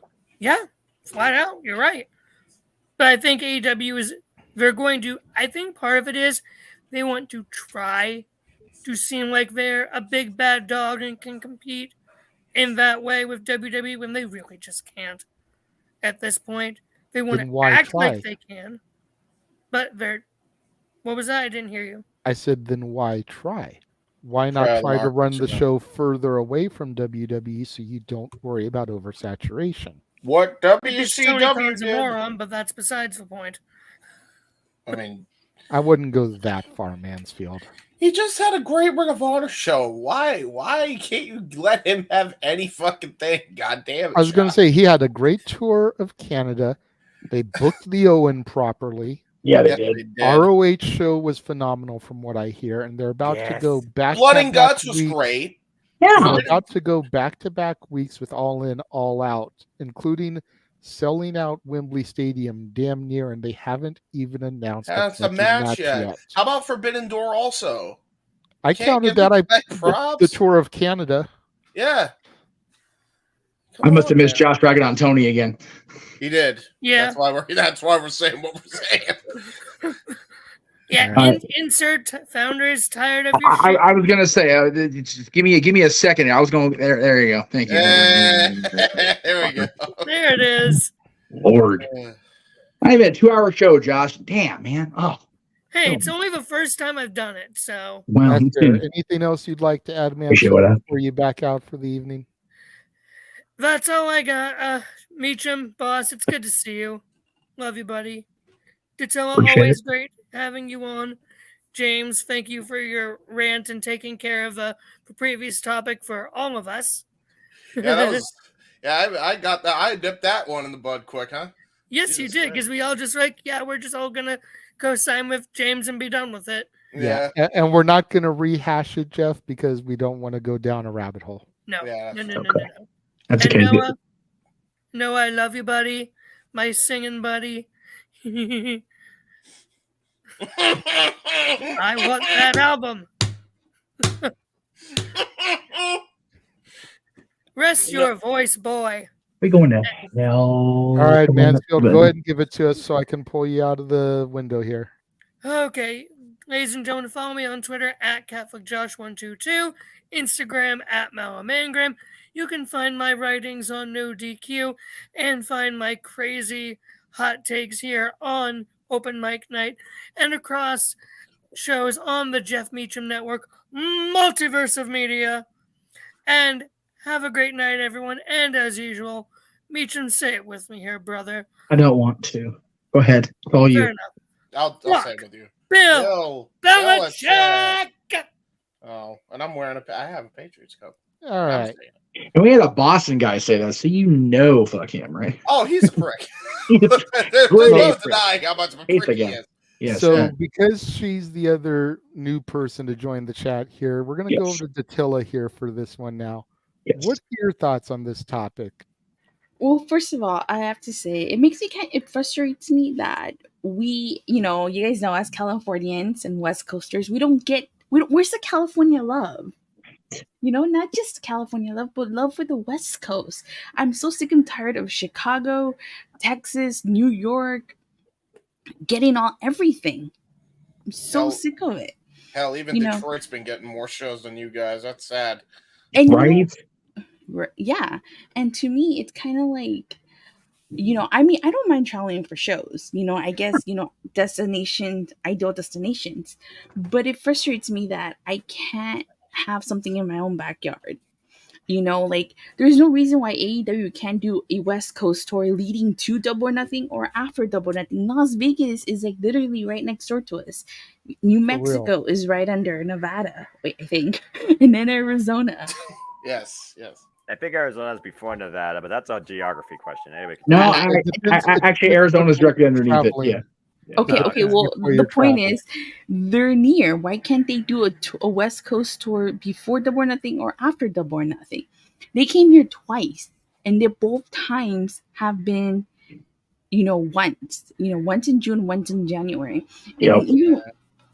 Sorry about all the background noise, you guys. No, you're fine. You're good. And even when their day does come here, sometimes they even skip LA. They'll go to San Diego, they'll go to Anaheim, they'll go to Ontario, they'll go to Fresno, but no love for LA. And I question, like, what's going on with the West Coast? What's going on with California that they constantly skip us? When they went north to Northern California, they skipped San Jose. Yeah. Well, fuck San Jose though. I mean, you would think the summertime would be the best time to book a tour out here. NBA is usually done by June in playoffs, assuming the Lakers and Clippers make it. Same with hockey. Assuming the Kings or Ducks make it, playoffs are usually done by June. So you hit up a nice little San Diego, Anaheim, Ontario, LA, Bakersfield, all the way up to Frisco, San Jose. You can get into Portland, Oregon, Washington, Seattle. You've got a hell of a little West Coast tour here. Yeah. The worst you have to worry about is baseball. And, depending on if the Dodgers and the Angels, the Padres, the Giants are home or away. Yeah. Problem. And more people care about soccer than baseball this day and age. Get out here with that shit. That's accurate, but still, I mean, I'm basically I'm pointing out the fact that the arenas they would want to book would be more available because those other sports wouldn't be running. Yeah. You want to book a stadium show for something like SummerSlam, you've got Dodger Stadium, you've got Angel Stadium, you've got whatever they're calling it in San Diego now. It used to be Jack Murphy Park or whatever. Yeah, Jack Murphy Stadium. By God, you've got whatever they're calling it now in Frisco. It used to be Candlestick Park. I don't know if it still is or not. You've got all those stadiums here in California that you could book a stadium show at in the summertime. Yeah. No rain you've really got to worry about unless you get a fluke El Nino shit coming through. Coming through here. Now that I've said it, we're going to get hit with something. But seriously, you're going to freaking rain out the homestand now. You'll have snow. Snow will come out your front door now, Jeff. Oh no! We had snow on my birthday in March. I'm done with the fucking snow for the next 10 years. No more of that shit. That's enough. What snow are you talking about? I don't see snow. There was snow. There was snow. There was snow out here in the first quarter of the year this year. Do you live near Big Bear or something? No, I don't live that far from it. We live in Victorville, which is probably about an hour or so from Big Bear, hour and a half. Yeah. I was on my porch in Santa Clarita on my March 1st birthday watching the snowfall. I'm going back inside. This is bullshit right here. That's what it is today. So, are the wee bear bears, Smokey the Bear, and like all the other bear mascots living bear place or whatever it's called? Well, they used to have a place to go in Anaheim at the Country Bear Playhouse, but then freaking Disney took it away, and then we had 9/11 attack us because Osama was a Country Bears fan. So, Jeff. That's a really long thread that we'll have to get to another time. But JJ has a theory on that, but it's a two. Okay. Jay, am I wrong? Okay. No, but I just wasn't expecting you to go there. Jesus Christ, that's inside baseball for real. That's bro. some good shit, though, right? Come on now. But everyone's gonna look at me now like, what the fuck is he talking about? I just heard. I'm gonna just put it out there. I'm gonna put it out there now because Jeff freaking busted me out, and I don't want the people in the chat room to think we're fucking nuts. It is a comedy theory that I came up with to fuck with the people at Disneyland. Okay, my favorite attraction at Disneyland was the Country Bear Jamboree. The Playhouse closed its doors on September 9th, 2001. So I always like to joke with the people that now work at Winnie the Pooh, which is the ride that took over that space. What happened 2 days after they closed the Playhouse? 9/11. We were attacked. Oh my God. Like, if we hadn't closed the doors of the Country Bear Playhouse, the nation would not have been attacked. Jesus. And Disneyland was on the target list. I'm just saying. There was a threat against the House of Mouse. It was all just a ha-ha ploy, but Jeff totally took it to another level right now. So, hey, you know what, though? Gotta have a ha-ha, because James mentioned a place for bears to live. Big Bear's too cold for most bears, even. Bears aren't as crazy as the rest of us. Yeah, that's fair. That is fair. Although, hey, listen, they live back in to the topic at hand. Please. Since we totally got away from it, Datilla, please bring us back, girl. Well, somebody save us. You're gonna play Zero Remy or Remy Zero. Somebody save me now. There you go. That was a good cut. I like that. That was good. I enjoyed that. But yeah, anyway, I was saying, it's like we don't get enough love. No, we don't. And when we do get a show, we get like one show, and then we have to wait till like the next year for another show. I'm not going to Ontario especially not for WWE. I still want my money back for the Raw after Mania. Right. That's right. I'm sorry. I feel sorry for your loss there. No, Jesus. you know, I feel more sorry for all the people that flew in for that and stayed. I felt more sorry for them than I did for myself, because I would only the only thing I would need to refund it is my ticket money. Then flight, hotel, plus if they did car rental, I feel so more sorry for them. That was a pretty weak sauce Raw after Mania this year. Yeah, it's the worst back, though. show. I've been to a lot of WWE shows over the years. Like starting, well, actually, the first show I ever went to was in 2005. But since I started paying for my shows from like 2012 on there, I've been to a lot of WWE shows, and I can honestly say the Raw after Mania for this year has been the worst WWE show I've ever been to. Yeah, it was pretty bad. Part of me goes, that does suck. Part of me goes, be grateful that's the worst one, because there have been some shit ass shows JJ and I have been to out here. For real. Oof. Anything else you would like to add to the topic, Datilla? Or have you pretty much gotten your piece out? No, there's hold on. There's just like something passing by. No worries. I guess like the last thing I could say or add is just like, you know, more wrestling needs to come out here. I don't know, what is it about? You know, maybe the West Coast is not a wrestling place, because like when you think of the wrestling places, you think of more Chicago, New York, Texas, St. Louis. You know, maybe we're just not. You know, maybe there's not. How can I say this? Like when you think of the West Coast, you don't think of wrestling. Well, I mean, I know back in the days it was a hotbed. You know, the Grand Olympic Auditorium, the Cow Palace. Yep. You know, those were hotbeds. You think about Pat Patterson at the Cow Palace. You know, think about, you know, the Guerreros at the Olympic. Roddy and you know, I mean, it's like there is audience. You know, like if they do a show in Arizona, like you bet your ass, I've never been to Arizona. I'll travel to Arizona for a show. You know, and we have small brass. King Mike once says there's you know indie wrestling here, so I don't get. We have a wonderful indie scene out here. JJ and I have either been to or been part of a lot of different indie fed shows out here, and especially in the last, we'll call it decade and a half to 2 decades, because it's really been in this century, the last 22 years or whatever. But yeah, JJ mentioned, you know, the Olympic, man, Roddy Piper, the Guerrero, especially Chavo Classic, XPW ran one indie show out here.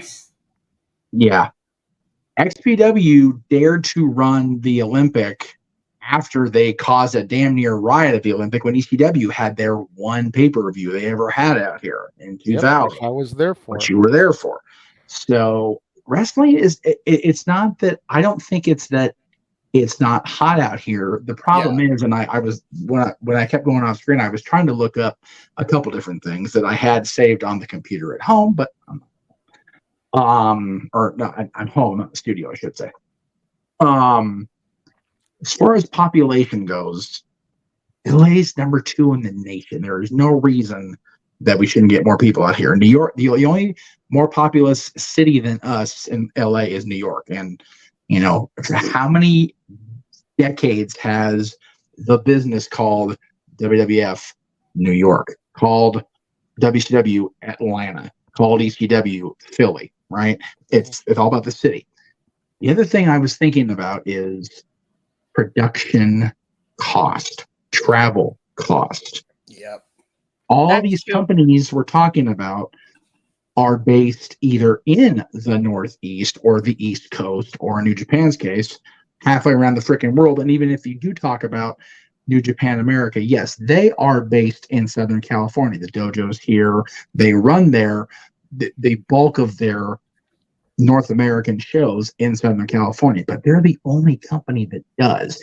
Impact is based now in Canada through Anthem, but for the bulk of their existence, they were either in Tennessee or Orlando. WWE has always been in Northeast territory. That's why New York was New York. Ring of Honor was based in the Northeast. Now they're based like AEW is in Jacksonville, Florida. So it definitely is partly in part. It is partly because they are all based on the East Coast, and it's a lot easier to travel shorter distances. I mean, that's just simple physics related to business. Yeah. But there is no excuse at this point for companies that claim to be global. Hunter sat right there at that podium there at Money in the Bank, I think it was, and we're a global company. Okay, so you can fly to Saudi Arabia, you can fly to Puerto Rico, you can fly to London, you can travel up the East Coast there and in a little bit to Montreal, but you can't keep a global company and keep your second most populous city in the nation with your action on the regular. I wonder too if the time difference, because I don't know if people know this, or most people think, is like wrestling's not live on the West Coast for us unless you watch the East Coast feed like I do. Well, right. And you also have to think about that too. It's like at 5 p.m. At 5 p.m. most people here, they're commuting out of work. They're stuck in traffic. Well, that's a fair point. To an extent, but that's for what we're talking for the weekly TV shows. For the premium shows, pay-per-views, they're on Friday, Saturday, or Sunday. Yes, Friday rush hour. We three SoCal folk can attest. Rush hour is a mucker brother on a Friday.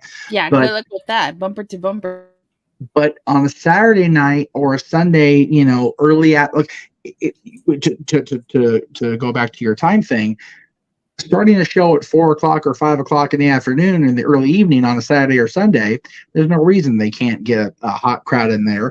And if we are running on East Coast time, it's only 8 o'clock when we get out. We can get into bed at a decent hour. I'm all for that shit. Same. I don't know how the people on the East Coast do it when fucking shows go to like midnight. It's like 9 p.m. for us. Aaron to this day laments that part of his decision to move to Michigan, because now he's freaking recapping until 11, 12 o'clock. He's like, I missed the sun being up when I was dead. I'm like, that was your ass. You made a decision today. But in terms of the topic, that's all I had to say. It's just frustrating that they don't come out to California, not only to California, but to the West Coast. Yeah. And a lot. I wish they did. And like I said, for AEW, it makes the most sense to go before or after Double or Nothing, because it's in Las Vegas, is literally right next door. Exactly. So especially as for when Impact, go ahead. No, please. No, you go ahead. I would say, especially when JJ's favorite EVPs, the Young Bucks, are based out of freaking Southern California, Ontario, not too far from him. Oh, It's Rancho Cucamonga. Yeah, Rancho is literally a hop, skip, and a jump from the Toyota Arena in Ontario. That's where they could do their next Cali show. Ranch Cucamonga. Just make an arena makeshift. WrestleMania 9 style. Why not? Wouldn't be the first time. But no. Well, I mean, there's an arena in Ontario which is right on the border of Rancho Cucamonga, like for real. Yeah. That's why the debut of Rampage was in Ontario, because it was the closest you can get to Rancho Cucamonga. Well, yeah, that was the event. So WWE ran an event there And that's where Jimmy Jacobs got himself fired, because he was there hanging out with the AEW kids. But Ferd.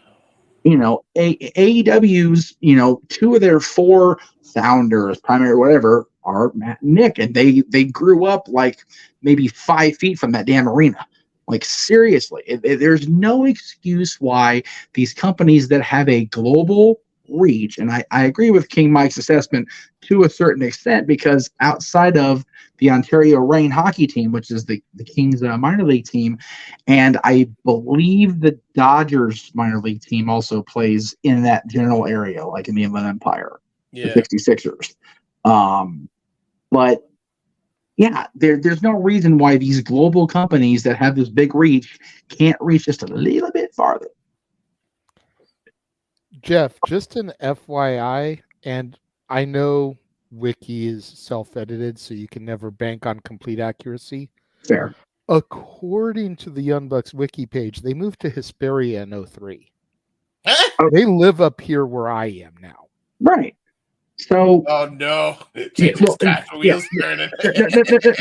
I know that's a thing, because so next time you're up here, we're gonna hunt them down, give them our own super kick party. I don't want. We'll see if Jeff can get his leg up past his knee. For Matt and Nick, I'll get it up to their freaking eyeball. Are you kidding me? Go ahead, James. I see your hand up, very patiently waiting. Go ahead. He's trying so hard to. Yes. I just wanted to jump in on conversation here. Okay, so there's a couple things that I want to say. I agree that they should probably go to different places, because you don't know if there's no wrestling market if you don't try to go to that fucking market. That's number one.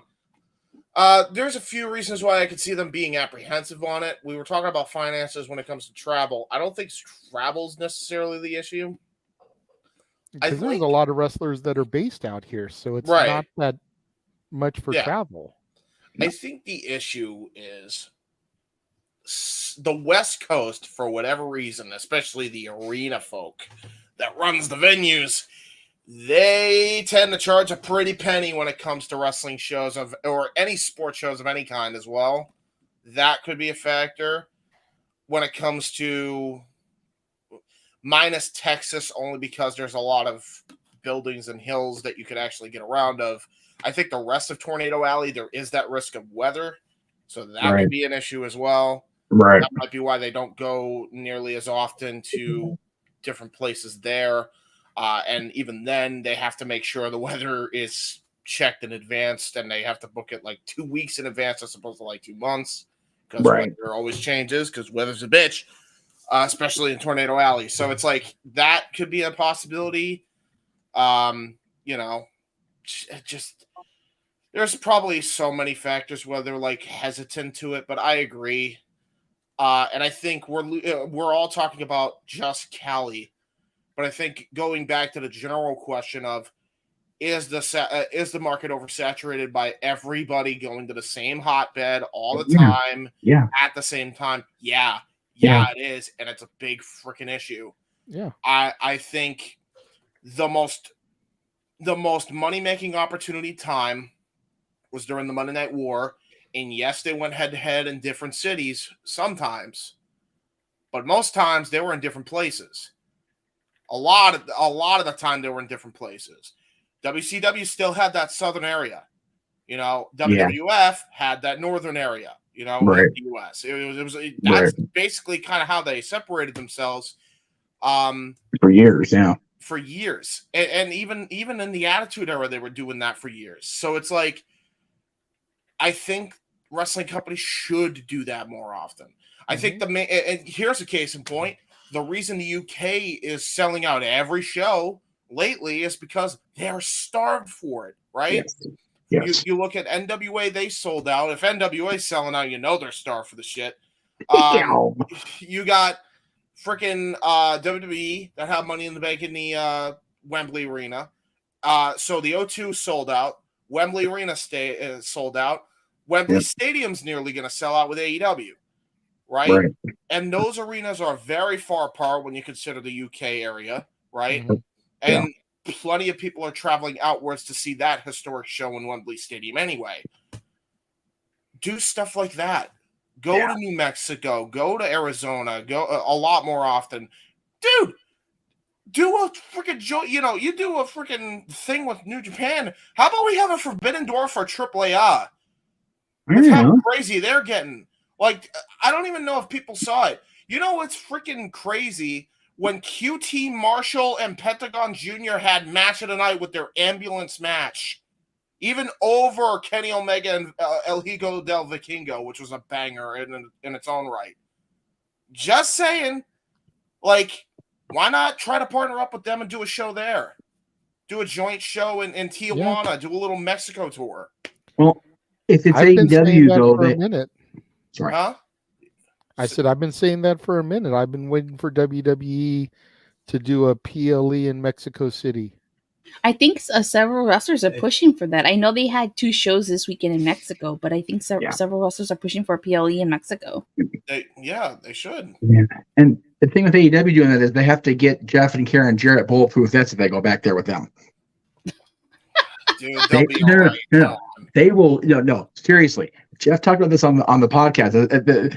That's how the wee woos came up a couple weeks ago, because the people in Mexico would hear the wee woo and they'd be like, "Oh God, and then they see Karen like, "Oh hell no, we're gonna shoot this bitch." To be fair, there is also that absolute. They do have a pretty bad government. Yeah. And I only say that because Jack Evans almost got royally fucked by the PD over in Mexico. So there is that issue. I could see why Tony would be a little bit apprehensive. I know he's still not employed by them anymore, but that has to be in the back of Tony's mind in that case. No. I was making faces because it's Jack, and we'll talk about that part out there. No, I know he has those issues, but they actually kind of framed them, which was kind of fucked. No. There's personal with Jeff and Jack, and we'll just leave it at that. Oh no, I know that. But I will say that he did legally been proven got framed there. No. I'm not disputing that. Yeah. At all. Personal things aside, I'm pointing it out. Like, if you're Tony in that situation when it happened, that's still going to run in the back of your mind if you try to do a show there, to be honest to God. Yeah, that's when I was like, I'm good. Yeah. Like, that, I can see where Tony's being like, no. I think Yeah. Exactly. Because he can't afford that to happen like most of his roster. Although, shit, WWE. That's the thing, too. Like, WWE does it with Saudi Arabia. They did it when they probably shouldn't have for the longest time, right? And people were almost halted and held captive, basically, because of a money dispute or whatever. Yeah. And then, but they can't find a less risk to come to Cali or to Arizona or to Texas or to freaking hell. How about go to North Carolina? North Carolina! South Carolina, somewhere in the Carolinas. Where's Charlotte? Where's the love for Charlotte? Dude, do a fucking show at the Food City 500 for fuck's sake. Dude, people don't like Charlotte because they think of Ashley Flair when they hear Charlotte, so they get a freaking twitch in their neck. Yeah, to be fair. Okay, Mike. You're not everybody. Sorry. One Mexican in the room apparently seems to like Double J, so there you go. I'm Mexican. Okay, well, do you like Jeff Jarrett? He's okay. Okay, so one yes and one maybe. Got it. Okay, but everybody else in Mexico wants to shoot them Jarrett assholes. I don't understand that. Well, yeah, but Conan said him and Jarrett are good, aren't they? No, it's not. They don't really want to kill the people, Jeff and Karen Jarrett. It's just they see the characters and they get that no, Vato, no. Yeah, that's fair. No. The wee woos drive them people crazy. Just like they do Noah, but Noah sang the song. Noah did sing the song. I was there. I heard that one. I saw it all.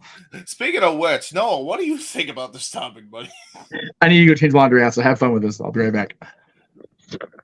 I mean, carrying a trip to Mexico sounds like a good idea to me. Anyway, as far as the market saturation and dissaturation, yeah, it is one of those situations where I do wonder if time is a difficult factor. And also, is the government or the tourism boards or the venues themselves willing to pay that price at the time that these promotions want to book their events as well. I feel there's a lot of factors that come into play why nowadays you have these regular foundations in New York, Chicago, Toronto, Florida, Las Vegas, Atlanta. And I'm not just talking about WWE, but yeah, like you said, Impact, AEW, heck, NJPW for that matter, who's been expanding their strong brand, even out to the capital, Washington, D.C.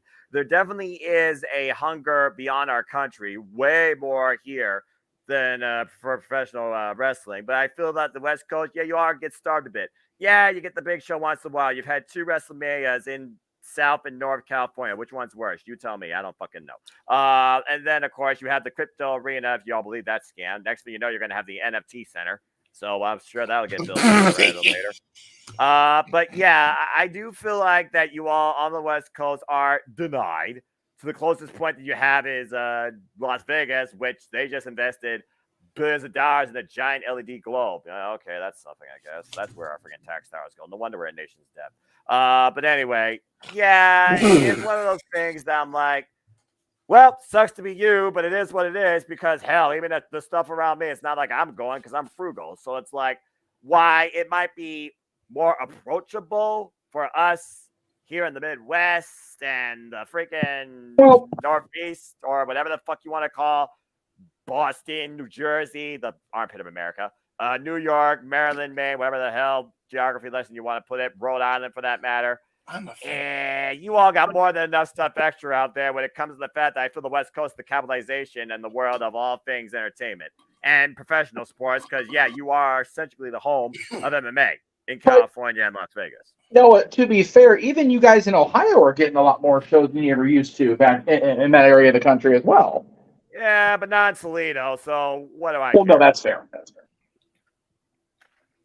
I think John Denver Doomjaw back in the day had a song called Saturday Night in Toledo, Ohio. That's Spent right. a week there one day. I remember. Trey Miguel wants to bring Impact Wrestling to the Seagate Center. I'm waiting for that to happen. There you go. But yeah, I mean, heck, how many shows have been in Ohio? I'm like, damn it, how the fuck I missed this? Then you got Grand Rapids, then you got Detroit. I mean, and you do say Detroit, just put it in perspective. Detroit does not have a big, giant, major thing since WrestleMania 23. That's freaking 16 years ago. And it's the same building. Is it so, really? Yeah, holy shit. How far in advance are these venues booked for events, for concerts, for conferences, for gatherings, for other spectacles in and outside the world of entertainment and business? Just saying. That's fair. Well, but also, no, then you've got people, I'm not purposely singing on out the Swifties, so don't jump down my throat, y'all Taylor Swift fans. But, when you've got an act like that who sells out stadiums at the drop of less than half a second, and they book multiple dates, kind of asks everybody else out of the venue. Pretty much. That also might be an issue, too. The fact that Noah just brought that up, like all these events that happen in Cali and wrestling comes around and they're like, shit, I'm broke. Right? There could be that as well. That might be why. I went from a year planning of I'm going to do everything that's here WrestleMania week. I barely got WrestleMania tickets. I was able to luck into going to that charity dress thing with SoCal Val and Mickey James and Victoria and Mick Foley. And then I didn't go to Hall of Fame, and I only did the Undertaker thing because that was for my dad, not for me. But yeah, other than that, I didn't see a damn thing that weekend, and I was good I didn't because I got to call the Impact show with Noah. I got to, be a part of the Hall of Fame and Ring of Honor broadcast here on the network, so it worked out. But in the moment, you're like, God damn, I had these plans, and then freaking money done slapped me in the face. Wow, I know how you feel. Like, I wanted to do so much more. There was so much I wanted to do, but I couldn't. Like, I did 4 shows. Oh, wow. But, I said, oh, wow. Yeah, I did SmackDown Go Home Show to Mania, Raw Night 1 of Mania, Night 2 of Mania, and then Raw after Mania. Wow. But I wanted to do more meet and greets at WrestleCon and stuff. But I couldn't because all my money went to like tickets and stuff like that. So it's like, I did do meet and greets. I met Diana Peraza, the Motor City Machine Guns, Andrade, Daddy Ass, The Acclaim. So it wasn't a total loss, As long as you got, your fair share of money out of it. I mean, again, 2019 Toronto weekend, there was Ring of Honor Summer Supercard, NXT TakeOver Toronto 2, and SummerSlam TakeOver was better. And then there was meet and greets. And then in 2021, went to Nashville the first time and checked out Summiversary and freaking Impact tapings the following day. But hell, I was spending 4 digits worth of money on both those trips. And it's like, 2 years later, I'm going to try and do that shit again. Now I'm a homeowner. And I haven't even been in this house for 2 years. That ain't happening. Well, I mean, it's probably getting into WrestleCon because they might get shut down after this Rick Steiner bullshit. So WrestleCon's too big to get shut down over one sensitive. I don't know, man. They are backpedaling worse than a politician after this whole thing. So we'll see. They did kind of fuck up now. Oh yeah, they did 100%. All right, fair And enough. I will say I do agree with King Mike 1. They need to change this name back to Staples Center. Nobody calls it Crypto Arena. I still call it Staples Centers. I don't give a damn what the name is. Preach it, preach it. Cryptocurrency shit. It's Staples Center. She is definitely on the Aaron Rift and Casa D18 Studios and Japanese Network bandwagon, and we love you for that because fuck cryptocurrency. I'm about to say I've never been to the arena, but as far as I'm concerned, what I've heard Monday Night Raws and big pay-per-views there, fucking Revolution was there, I think, this year. No, Revolution was in San Francisco. Whatever. It's the geography lesson. It's one of those fans where it's just like, get that shit out of here. Yeah, definitely. All right. Anyway. But yeah, and I didn't want the focus to be just on like, well, California should get some of these. No. But it kind of turned into that because you got 3 West Coasters who live in California on the panel here, but it's a valid point, I mean, it is. The fact that we don't get near as much as just using the example of Chicago, and it's like, but every time they come here, we sell it out. That's because you all get it literally. Which is why we sell out, because they don't come here as much. That's what I was about to say. You literally get it if you're lucky once a year, if not once every few years, whether it's South or North California. Both parts have now had a WrestleMania. To be fair, also, granted, it was 8 years apart, but still. Again, they're very frugal with. You want to talk about people being frugal with money? How about corporations? They do their best. They're like, they look at the price and they're like, let's do our best Billie Eilish impression. We don't care. We're driving Cadillacs in our dreams. That's what they're doing. That's all they give a shit about is the money. They're still gonna book her though, because again, marketing, damn it, marketing. I mean, dude, hey, listen, she's funny. I appreciate her. I will say that he does bring up a good point. Production cost here in California is really expensive. And you all just had a movie theater set for freaking WrestleMania. Yep. I don't know how much WWE had to pay. I don't know how much SoFi cost to rent out for WrestleMania, but I could only imagine it was not cheap. That's the same building that ran the damn Super Bowl one year. Just saying. Mm-hmm. We did get a $2 super chat from Emmanuel. We'll bring that up real quick. Emmanuel sent in $2, said, was the Board of Nails going too far for TV wrestling? This day and age, no. In 1999, it probably would have been normal. It was ECW. I would say no. Yeah. Agreed. If you're Mick Foley wrestling in 1995 in a deathmatch tournament, no. If you don't expect it, watching it on TBS 2023, it's not too far, but it's definitely a oh shit moment. Hey, blood and guts for a reason. What I will say is, and I don't know if Noah and James, you know about this, but considering that supposedly there was a list of rules released last week as far as what you can and can't do on AEW television anymore, and then to see something like that get pulled out in the middle of Blood and Guts, granted, yes, it's called Blood and Guts, but to read this press release of what you can and can't do on AEW TV anymore, and then to see something like that, definitely caught me off guard. Well, definitely off guard, yes. Yeah. Quote unquote, supposedly, quote unquote. For me as a fan, 2023, it was a bit much, but my stomach's much more squeamish than it was when I was watching in 1999 and didn't react to the I Quit match with Rock and Foley the way I react to it now. Yeah, about to say that's a whole different level of that's fucked up. Yeah. But the bottom line is this: you gotta look at your venue schedules and see what they really put their money towards versus what could be for professional wrestling events. And then you talk about people that talk about, oh, this is what the numbers were. This is what the tickets were. Okay, go and give me a full list of everything coming out of insert venue here that they did and that they got paid for and what they paid out and if they made a profit or lost more money, and get back with me. There you go. Especially out there on the West Coast. The entertainment craziness of the world. Or at least of the country.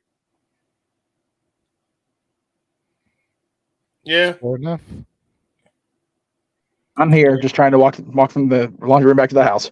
Yeah, No worries. No worries. Oh, look, another super chat. Ding, ding. Ding, ding. We got $4.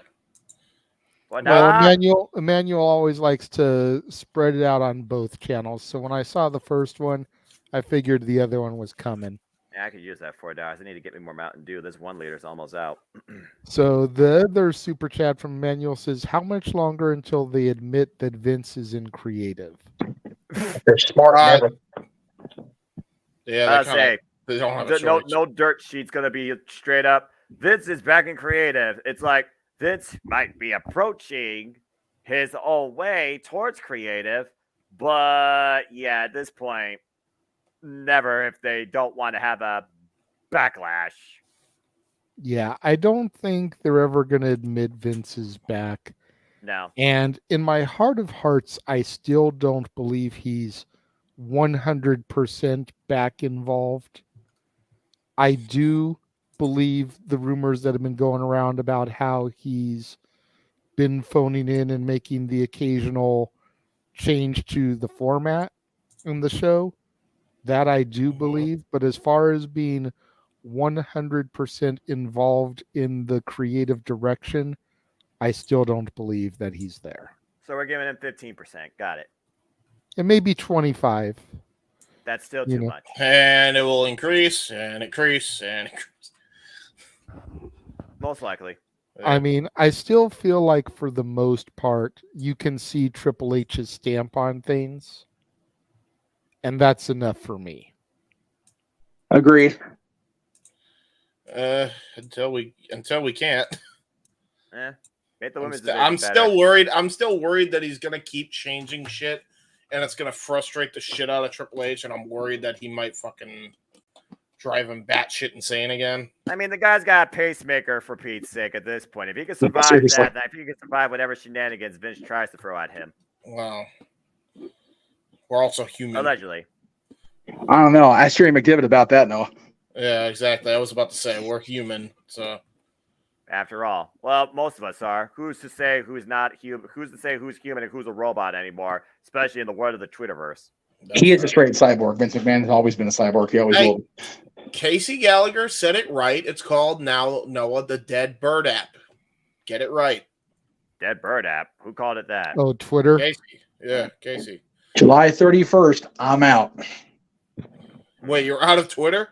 I'm done. No, because I apparently exceeded the dreaded DM limit yesterday with a friend of mine who I only contact through Twitter, and I couldn't contact that person today. So Elon can go kiss my ass. Wow. So what social media? How would we reach you? Facebook, Instagram, YouTube if need be, Threads if that's a thing. There's a DM limit on fucking what? Yeah. Well, okay. Let's see. How far do I open up? Here we go. Bots? Welcome to the Elon Musk route. Elon Well, Musk. No. It's her and I communicated a lot yesterday because she was going out of town for all the extended period of time where she wouldn't be able to be on in contact. So we had literally we talked all day. So that's probably what it was. However, why is there a limit on anything like that? It's like it's we have to pay for it. No, that's stupid. That's where it gets my. That's where it chaps my ass. That's really weird. I don't know if you guys would agree with me. Wait, say that again. Sorry, Datilla. I said check the private chat. I don't know if you guys would agree with me. Oh, definitely agree with you. We're already 2 steps ahead of you, but we'll talk more about that. Anyway, I agree with that. I didn't know. No, well, it's the more okay. you know, that's It's how you okay. learn, my friend. Simple as Exactly. that. But seriously, I mean, at this point, the world's constantly changing. No one's keeping up with it. More people want to restrict it. Blah blah blah. Well, it comes down to all of these social media platforms that we within this group use, except for Twitter, are under the same corporate umbrella. Makes it a hell lot easier to make the decision. I just didn't know. Okay. I just didn't realize that they had a Twitter. Twitter had a DM limit. Okay, yeah. I didn't either until today. So what's the limit then? I don't know what the limit is, but apparently they're imposing limits. I don't know if it's temporary. I guess it's to combat spam because, like, well, right. Yeah, it's like sometimes I check my DMs and it's like spam. That's weird. Okay, so the accounts that DM like a certain amount of so like it's a daily limit, not a daily overall limit. Daily limit. Okay, I was sorry, that wasn't clear. I apologize. Again, who's a robot? Who's a human? Exhibit A, spam. Nice. Okay, good job, Twitter.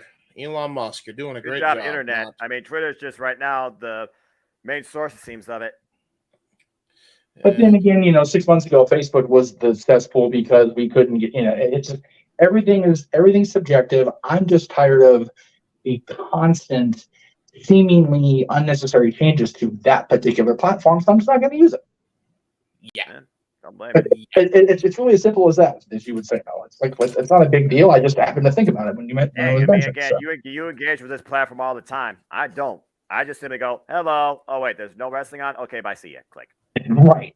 Yeah, like I'm not as engaged as I should be or I want to be. No, you don't want to be. You don't want to be. I did the I want to be engaged with social media to promote my shit as much as possible. It ruins you. Don't do it. Do it. The only reason I only come on is for self-promotion because they're trying to make a living. Right. Yeah, like I mean, like for me personally, that's where I get all my news from. Right. Anything, I always check it for news, and I pretty much just don't tweet anything unless I'm promoting something or I'm tweeting during a live show. Which I've tried to cut it back to. It's just like I said, I happen to have a friend who I've known for well over 10 years that her only ability to use device communication is through Twitter because she's made that decision in her life. So we communicated literally all day yesterday, and apparently the uppers at Twitter didn't like that very much. That's all it was. Not a big deal. Move right along. If I get you, bye, see ya. Yeah, pretty much. And as far as news goes, that's why we got open mic night. That's the only news I need. As far as news, okay, what's the day look like? Let me open my window. Okay, that's good enough. What's happening in wrestling? Don't give a shit. Find out myself. Everything else is reported. Or clickbait. Alrighty. All right. Good talk. Good talk. All right. That was the main event. Nice. So before we get into the shills, I'm going to run one more time the updated watch along trailer for everything that's coming up, beginning with Great American Bash. And then we'll come back to do our plugs and we'll be out of here. All right.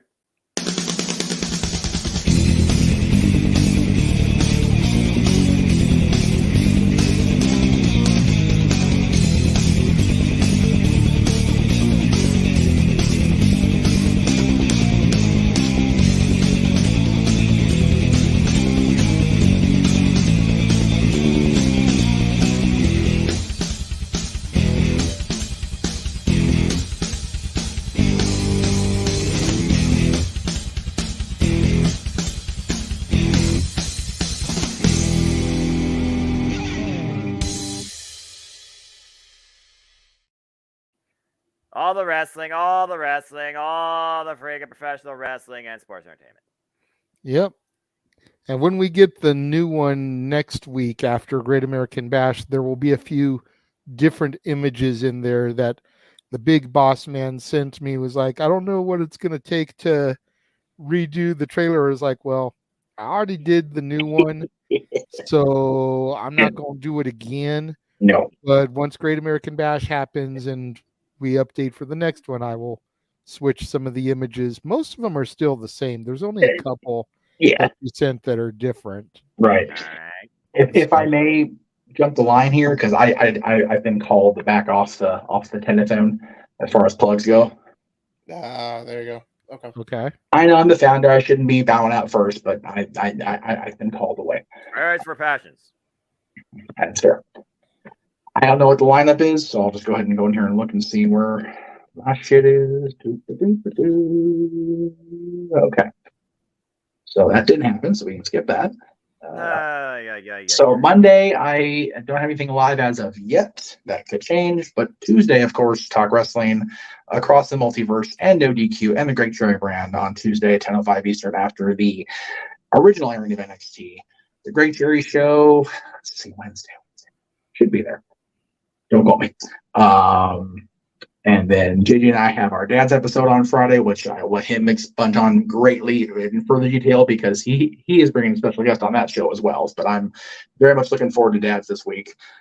And then we'll be here next weekend for open mic night again, and then the Great American Bash, which will be everybody involved on that one. So not my NXT. Oh, not me. I don't watch NXT. Well, but you can come out mic night afterwards. Oh yeah, afterwards. Except it's on Sunday, so I botched that there's promo. not an open mic night afterwards. So then she can be on open mic night the day before and tell us that she's not going to watch NXT. So there you go. Either way, she'll be on that weekend. So I'm trying to cover my ass that I fucked up. But yeah, there's a lot of cool stuff coming up in August and September. We've pretty much got the special events sections nice and full up, and then once AEW decides what they're doing in October, if anything, or November, if anything, we'll have the whole year rounded out. So thank you all for allowing me the time to not be on the entire show tonight. And again, I think the majority of you last night, but thank you again for covering the week. It's been a challenging week. I do know things are going to get better as far as outside of here. So thank you again for allowing me to get to the point where I can make things better again. And I'll see you guys. Not tomorrow, no to review. Don't want to deal with that. But I'll see you guys on Tuesday for Talk Wrestling and then the rest of the week. So thank you all. Right. I love you guys. Bye. Easy, boss man. Oh my God, the real Wyatt. He was like, me and Noah were quick as to say that we don't watch NXT. See, we are of a different generation, real Wyatt, where NXT was truly about the highest form of attitude and passion. Yes, indeed. Noah may not watch the current NXT product on a weekly basis, but he does. When I tell him, something big happened, he'll usually go back, watch a couple of clips, and he's usually up to date come the PLEs that they do, so he can do the commentary with me. I don't even watch clips, nothing. I mean, the only reason I know what's going on is because of Twitter. Other than that, I don't. That's enough. That's enough right there for you to either have feedback or a clip. I'm with her. I'm with her. There you go. But and I'm not a fan of the weekly booking, to be fucking honest. Look, I'd rather watch 4 episodes of the original Yu-Gi-Oh! back to back than an episode of NXT. Boy. I just do my own thing on Tuesdays.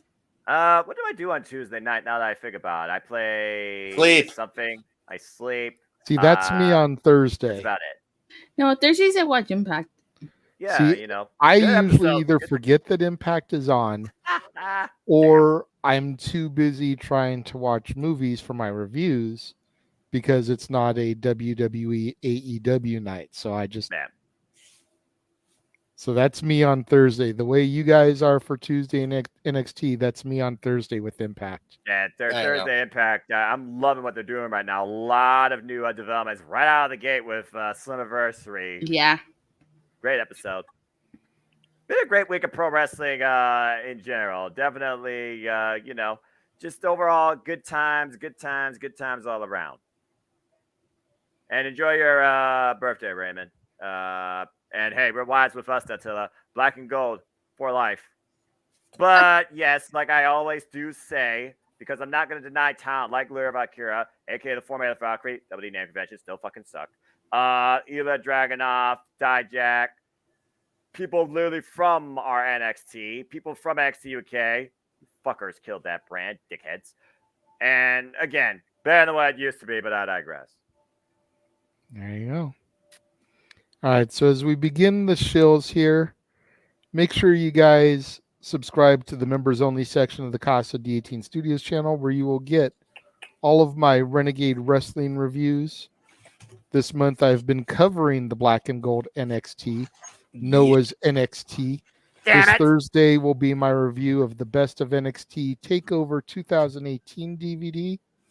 And then next Saturday, we will have Noah and my's call of the WrestleMania 21 Money in the Bank ladder match, as well as Edge's cash-in from New Year's Revolution 2006. 2006 was one hell of a wild-ass year, all the way through Unforgiven. We called that earlier today, filmed that, so just got to do the little edits and trims, and that'll be up next Saturday.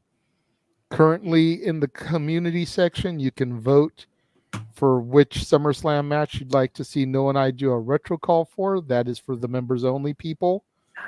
For the public, you can vote on which theme you would like to see me cover on Renegades Reviews. Lots of good stuff over there.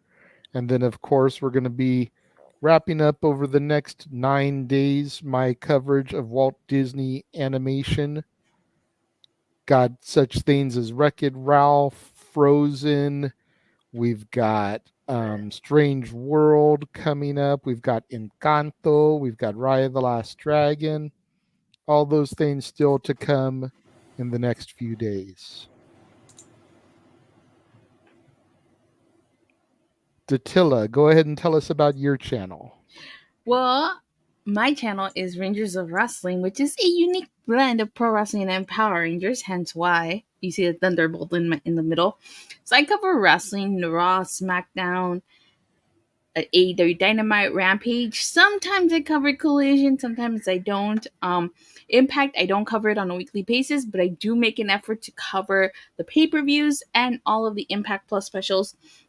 And with Power Month, if you don't know what that is, it's a month-long celebration of Power Rangers. We are celebrating Power Rangers' 30th anniversary this year in August. So I will be releasing some cool Power Rangers content on every Tuesday throughout the month of August. So make sure you guys check that out. There you go. Cool. And I apologize if I made anybody feel old with the 30 years of Power Rangers. I'm 31 years old, so you're good. I feel pretty old. You're as old as you feel, but I've been stressing with gray hair since I was 19. I was going to say, considering the company we keep on this channel, I always feel old. Story of my life. It's all good. Yeah. And then, in addition to what Jeff was talking about on Tuesday, Wednesday, this coming Tuesday, that's his season finale, but we still have Stat Boy Sports Bar this week. I don't know why he got rid of the generic one in favor of this one, because I'm on his account for this. So, but in any event, we have Stat Boy Sports Bar this week. It'll be a kind of filler episode since last week was the season finale, and the first week of August will be the season premiere. Stat Boy, Dory, and I will be discussing the top 10 sports movies of all time. So that should be a fun one. As Jeff alluded to, this coming Friday live, me, him, and my dad will be live on the air to discuss the top 10 solo era Beatles songs. That is going to be a fun one. You figure my dad is who raised me on the Beatles. So my love for John, Paul, George, and Ringo started with him. Through that, I've raised my daughter on it. You know, I've introduced countless other young people to their music. Yeah, back when music was actually tolerable. Usually using the movie Yellow Submarine as kind of the gateway drug, if you will. You think about it, it's an animated movie with songs in it. It's very Disney-esque. You think 3-year-olds, 4-year-olds are usually all caught up into the Disney movie du jour. Pop on Yellow Submarine, man, and they just get entranced in it. Oh, it's far more creative and more original than Baby Shark. I'll give you that. It's not hard to be more creative than Baby Shark. I know, right? But which one's more popular this day and age? Damn crime. Continue. I agree. As Jeff also mentioned, you've got the No DQ review tomorrow. He won't be on it. I won't be on it. But tune into NoDQ.com and watch them discuss whatever topics Virtue has in store for the week. Yes. Next week, we will be back for the Great American Bash. I am looking forward to that. At the end of the month, my fellow Americans. What the fuck? I am still looking forward to that. It should be a great show. Yeah, I'm curious to see how they're going to fill out the card this coming week, but I've got my thoughts as to how things should go, will go. We'll just have to see if it ends up going that State way. of NXT address presented by JJ Williams, 3 rebuttal by me. James, how's that for a political debate? You want to preside over that? James, I know you sent me this image last week, but since the video went up to this week, you want to go ahead and... Yes, I will. Yeah, I was actually going to ask. So, yes, everyone, Indie Force episode 27 has dropped. In that very episode, we talk about the following. We talk about Street Fighter 6. We talk about Mortal Kombat's new reboot. We talk about AEW Fight Forever. We talk about Linkin Park's newest single, Lost, and the impact it has on the music scene. We talk about Smosh reuniting. We talk about UFC celebrating 30 years. We talk about Indiana Jones, and do they deserve the hate that they got by the critics? We talk about Roman Reigns. Has his title run gone a little too long? We talk about that heavily on the show. And a couple other things that I'm probably forgetting off the top of my head, but they do get covered. I think I covered all my bases, though.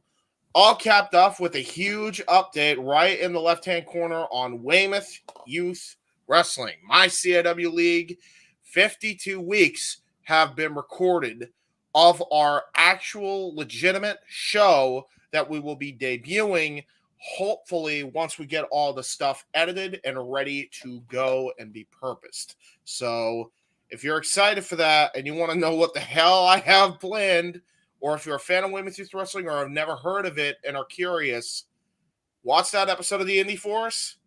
I highly suggest check it out. We're talking an actual wrestling show. Yes, it's on a video game. We're doing an actual wrestling 52-week schedule, 2 shows a week, 128 shows total. That's not even counting the mega events we have. Nice. / pay-per-views. Can I say something, Jay? Your name is James, right? Yeah, James, yeah. Okay, James. First of all, I have to say I'm really happy that somebody else knows about Smosh. Like, oh my god. Like, I've never met anybody else that met Smosh besides my siblings. Okay. So Anthony and Ian? Yeah. Oh my god.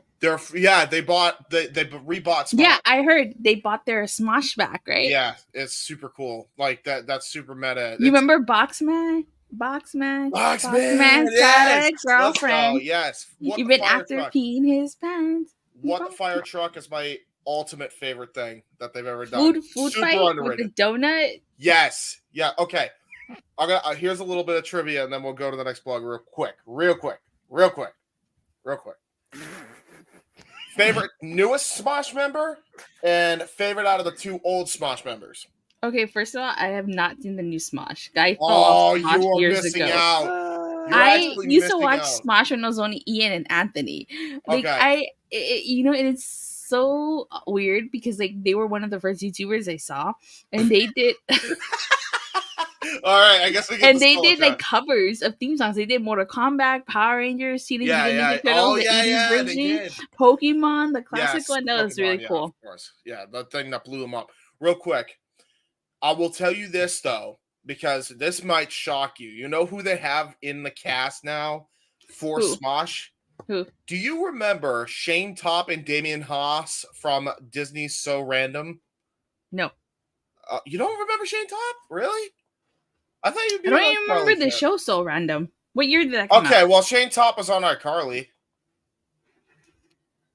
What character did he play? You know the kid that had like the weird ass smirk and had the backpack and shit? Had like blonde hair? Yeah, that's him. Yeah. Oh, okay. Dude, they're fucking funny. Oh, really? You owe it to yourself to literally look up Smosh, Try Not to Laugh. Anything involving Shane Top and Damian Haas, you'll see exactly what I mean. Okay. I hadn't seen Smosh in years up until I just discovered they were doing Try Not to Laugh. And then I saw these 2 yahoos, and they're the funniest dudes. I think they actually could do a legitimate. They fucking Noah. They actually legitimately could rival Anthony and Ian. They should probably be included in a legit skit. Like I like talking about Smash. Just takes me back. Like their early skits, like the when they were playing with dolls, or how to lose a girlfriend. God. Yeah. We could go on and on about reminiscing for Smosh. Yeah. Their early, in my opinion, like their early stuff was like the best stuff. And wait until you see their newest skit. Their newest skit. They're back. Trust me, they're back. Okay. Anyway. Okay. It's okay. Open They Mic can come back now. All right, you guys are good. You come back in. You good, everyone. And that's exactly the reason why Disney still sucks for me. But I digress. Sorry, hey, this is not Disney. It's Smosh. It's Smosh. Well, I was just saying something to a friend on the phone. Was like, why are you not a Disney person? Well, let's see. When I was once a wee lad, I grew up in that. Never mind. Let's get the fuck out of here. Real quick. I'm gonna paraphrase WWE's slogan and just say it for this when it comes to Smosh. Then, now, and forever, fuck Defy Media. All right, there we go. That was great, though. There you go. Noah, because Defy Media screwed them over, huh? Yes, they did. Noah, I have 4 graphics for you, so go ahead and plug your stuff. If people actually want to engage with me for whatever reason, as I am 95% introverted across all social media, find me if you can. And then Foster 1916 across Dead Bird app, apparently, and YouTube, where you will keep up all the time with prediction leagues, league updates, some simple thoughts, and give your own simple assessment on all the biggest shows and all things wrestling. Shout out, of course, the entire AEW family across the Twitter and our social media platforms. I'm going to say what it is for it is. And again, community tab, that's where you basically can stay in tune towards what's going on with me and the Multiverse of Media and prediction leagues too. So it's not much more to that. Again, City Predicting is basically the heart of my channel. I love doing it. I love hosting panels. I love engaging in different people every time. It's a different 6-pack. You never know who's on. We just did some anniversary, end up for his honor. Got some updated graphic this week. But yep, some point this week, and I guess if I'm the president of City Predicting, this time I'm going to have to appoint a vice president, JJ. We will figure out the time this week coming up for the NXT Great American Bash panel, and we move on from there with SummerSlam, Multiverse United, Emergence, All in London, and All Out. So I guess Payback. Yeah, that's what it's called, right? Paybacks in between some point during that too. So stay tuned for more on that. And of course, across the biggest shows in all things wrestling, primarily WWE and AEW, me, JJ, and or James will bring you a simple take, which I'm really starting to figure out by now. It's anything but simple, but that's okay. An extended post-show conversation on that show, giving our thoughts, our takeaways, moments that sucked, moments that exceeded, and what we think might come next in the fallout. And maybe I'll even add Impact to that too in the future. Stay tuned. There you go. All right, there we go. Nice, easy night tonight, gentlemen and lady. Thank you very much for joining us as you did. Thank you for inviting me, as always. Until it's always a pleasure having you here and seeing how you can just take over the conversation with something regarding internet, anime, cartoons, or whatever. Tonight was you and James with Smosh. Tune in next week. And I'm sure once we get into August, she's going to have her Power Week plugs. Yeah. This Power Month starting next Tuesday. Yep. I'm going to be tuning in to a couple of those Power Ranger ones, by the way, so be on the lookout for me. Okay. There you go. So thank you to everybody who joined us and tuned in this evening. We apologize if it wasn't as long and as chaotic as we normally do, but you know what? Sometimes, to steal a phrase from the Simple Man, you just got to keep things simple. As that. So for the He-Man, James Hebert, yes, Tatilla. I was just pointing. I thought you were raising your hand. Sorry. I was pointing because you said Simple Man, so I was like, yeah, we wanted to talk about Smosh again. Don't worry about it. No, I'm kidding. For Tatilla, for the Simple Man with the spectacular voice, Noah Foster, for the Cleveland combatant, the Meltzer of the multiverse, Josh Mansfield, for the man with the stats, Stat Boy, Mike Caldwell, for the founder, the West Coast professor, Jeff motherfucking Meacham. I need a nickname. We'll get you one, girl. We'll get you one. I am the Renegade of Wrestling, JJ Williams. Thank you very much for tuning in. Noah, take us out of here. Dynamic Datilla. Start with that and go from there. And if people, again, you know what I'm about, but if you don't, know this. For I am but a simple man, and a lifelong fan of professional wrestling. Damn it! But I digress. As always, I like to leave you with this little bit of simple wisdom, too. There are no winners, there are no losers, there are no betters. Just fans with opinions for this passion we all share. At the end of the day, folks, support one another, respect each other, protect your mentality, too, treasure your families, and just enjoy life and enjoy professional wrestling. It is as simple as that. All right. Have a good night, everybody. Bye, people. Have a good night, folks. What the fire truck? I forgot the hose.